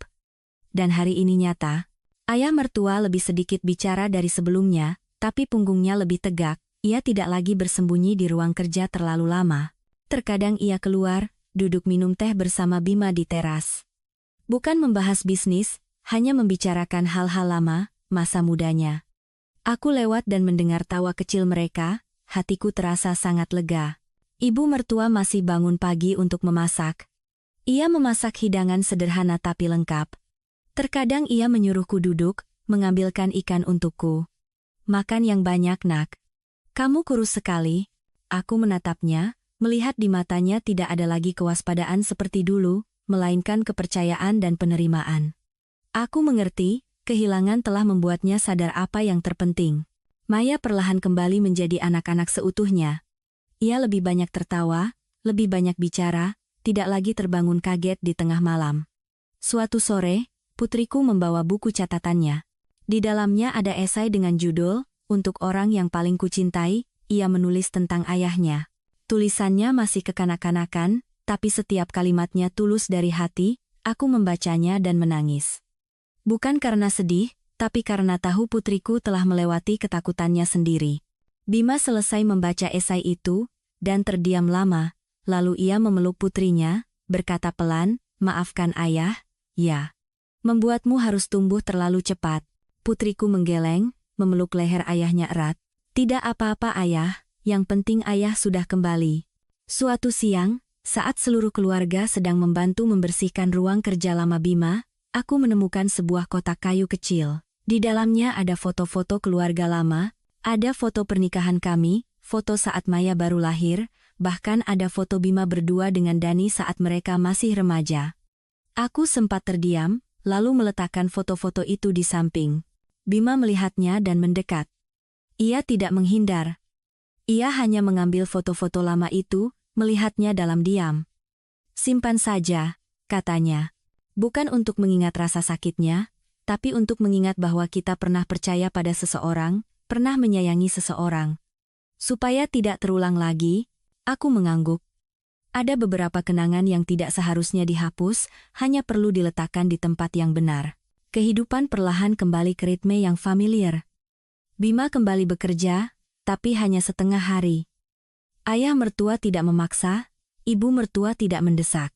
Semua orang mengerti, kesehatan dan ketenangan batin lebih penting dari apapun. Aku melanjutkan pekerjaanku, tapi tidak lagi dengan perasaan harus menanggung seluruh dunia. Terkadang jika lelah, aku berani bilang lelah. Terkadang jika lemah, aku berani bersandar padanya. Suatu malam, setelah Maya tidur, Bima mengajakku duduk di teras. Bulan naik tinggi, cahayanya lembut. Ia menatapku lama, lalu berkata, "Aku pernah berpikir, kalau hari itu aku tidak bangun, kamu akan bagaimana?" Aku terdiam sejenak, lalu menjawab jujur, "Aku tidak tahu. Tapi aku tahu, aku tidak melakukan apapun yang membuatku harus malu pada diriku sendiri." Ia menggenggam tanganku erat. "Aku tahu, dan aku berterima kasih untuk itu." Kami duduk di sana, tidak berkata apa-apa lagi. Dalam keheningan itu, aku merasa dengan jelas, kami tidak kembali menjadi seperti dulu. Kami telah sampai di tempat lain yang lebih dalam, lebih nyata. Hari selamatan leluhur tahun itu, seluruh keluarga berkumpul. Ayah mertua menyalakan dupa, berdoa lama sekali. Ibu mertua berdiri di sampingnya, matanya berkaca-kaca. Ketika giliran Bima, ia membungkuk dalam-dalam. Aku berdiri di belakang, mendengar ia berkata pelan, "Anakmu telah melewati masa-masa gelap. Anakmu berjanji akan menggunakan sisa hidup ini dengan sebaik-baiknya, sepadan dengan nyawa yang telah kembali." Angin bertiup lembut, asap dupa perlahan memudar. Aku berpikir, mungkin para leluhur hanya ingin anak cucunya tahu bagaimana menjaga kebaikan, bukan menuntut balas dendam atau dendam. Sore harinya, seluruh keluarga makan malam di bawah cahaya lampu kuning. Tidak ada yang membahas masa lalu, tidak ada yang cemas tentang masa depan yang terlalu jauh. Hanya sebuah makan malam dengan hidangan lengkap, dengan orang yang lengkap. Aku melihat sekeliling, menyadari bahwa retakan itu masih ada, tapi ia telah diperbaiki dengan pengertian dan kesabaran. Sebelum tidur, Bima berdiri di pintu kamar, menatapku. "Besok kita ajak Maya ke pantai, ya?" Aku tersenyum. "Iya. Kita pergi sekeluarga." Ia mengangguk. "Iya. Pergi bersama." Malam itu, aku tidur di sampingnya, mendengarkan napasnya yang teratur. Aku memikirkan semua yang telah terjadi. Sejak menerima secari kertas kecil di panti rehabilitasi, hingga ke pengadilan, air mata, saat-saat di mana aku pikir aku tidak akan sanggup berdiri lagi. Jika ada yang bertanya padaku apa yang membuatku bisa berjalan sampai ke ujung jalan ini, aku akan menjawab, itu bukan kekuatan yang istimewa, tapi sebuah pilihan yang sangat sederhana, yaitu tidak meninggalkan orang yang kucintai, dan tidak membelakangi kebenaran. Hidup tidak menjanjikan keadilan, tapi ia seringkali memberi kita kesempatan untuk memilih bagaimana menjalaninya, keluarga kami memilih untuk terus berjalan. Tidak melupakan, tapi juga tidak membiarkan masa lalu membelenggu. Kami belajar untuk mencintai lagi. Perlahan, hati-hati, tapi dengan tulus. Di luar jendela, suara serangga malam bernyanyi, hari baru akan datang, aku tahu akan ada tantangan lain, tapi aku tidak takut lagi. Karena sekarang, kami tahu bagaimana cara menggenggam tangan erat-erat dan terus melangkah, tidak peduli seberapa terjal jalannya. Jika Anda telah mengikuti kisah keluarga Pak Bima hingga baris terakhir ini, mungkin hati Anda pun telah melewati berbagai perasaan, kepedihan, kemarahan, simpati, dan kehangatan yang perlahan terbentuk dalam diam. Karena cerita ini bukan hanya tentang seorang suami yang kembali dari kematian atau rencana jahat yang terbongkar. Lebih dalam dari itu, ini adalah cerita tentang bagaimana manusia memilih untuk hidup ketika berdiri di garis batas antara hidup dan mati, hubungan keluarga, pengkhianatan, pengampunan, dan keteguhan hati. Pelajaran terbesar yang ditinggalkan oleh cerita ini tidak terletak pada persidangan atau putusan hakim. Pelajaran itu terletak pada keputusan sunyi seorang istri, Ibu Sari, yang menolak menyerah ketika orang yang dicintainya tidak lagi mampu melindungi dirinya sendiri. Dalam hidup, terkadang kita berpikir melepaskan akan lebih ringan, berbalik akan lebih sedikit menyakitkan. Tapi kenyataannya, memilih sesuatu yang terasa berat pada awalnya justru bisa membawa kedamaian yang abadi bagi nurani kita. Cerita ini juga mengingatkan kita pada satu kebenaran, hubungan darah tidak selalu sama dengan belas kasih, ikatan keluarga, jika tidak didasari oleh moralitas, bisa dengan mudah menjadi pisau yang paling tajam. Namun, alih-alih membiarkan dendam menguasai, Pak Bima dan keluarganya memilih untuk menghadapinya dengan kesadaran, membiarkan hukum yang memutuskan, membiarkan hati yang memeriksa dirinya sendiri. Itulah satu-satunya cara agar rasa sakit tidak diwariskan ke generasi berikutnya.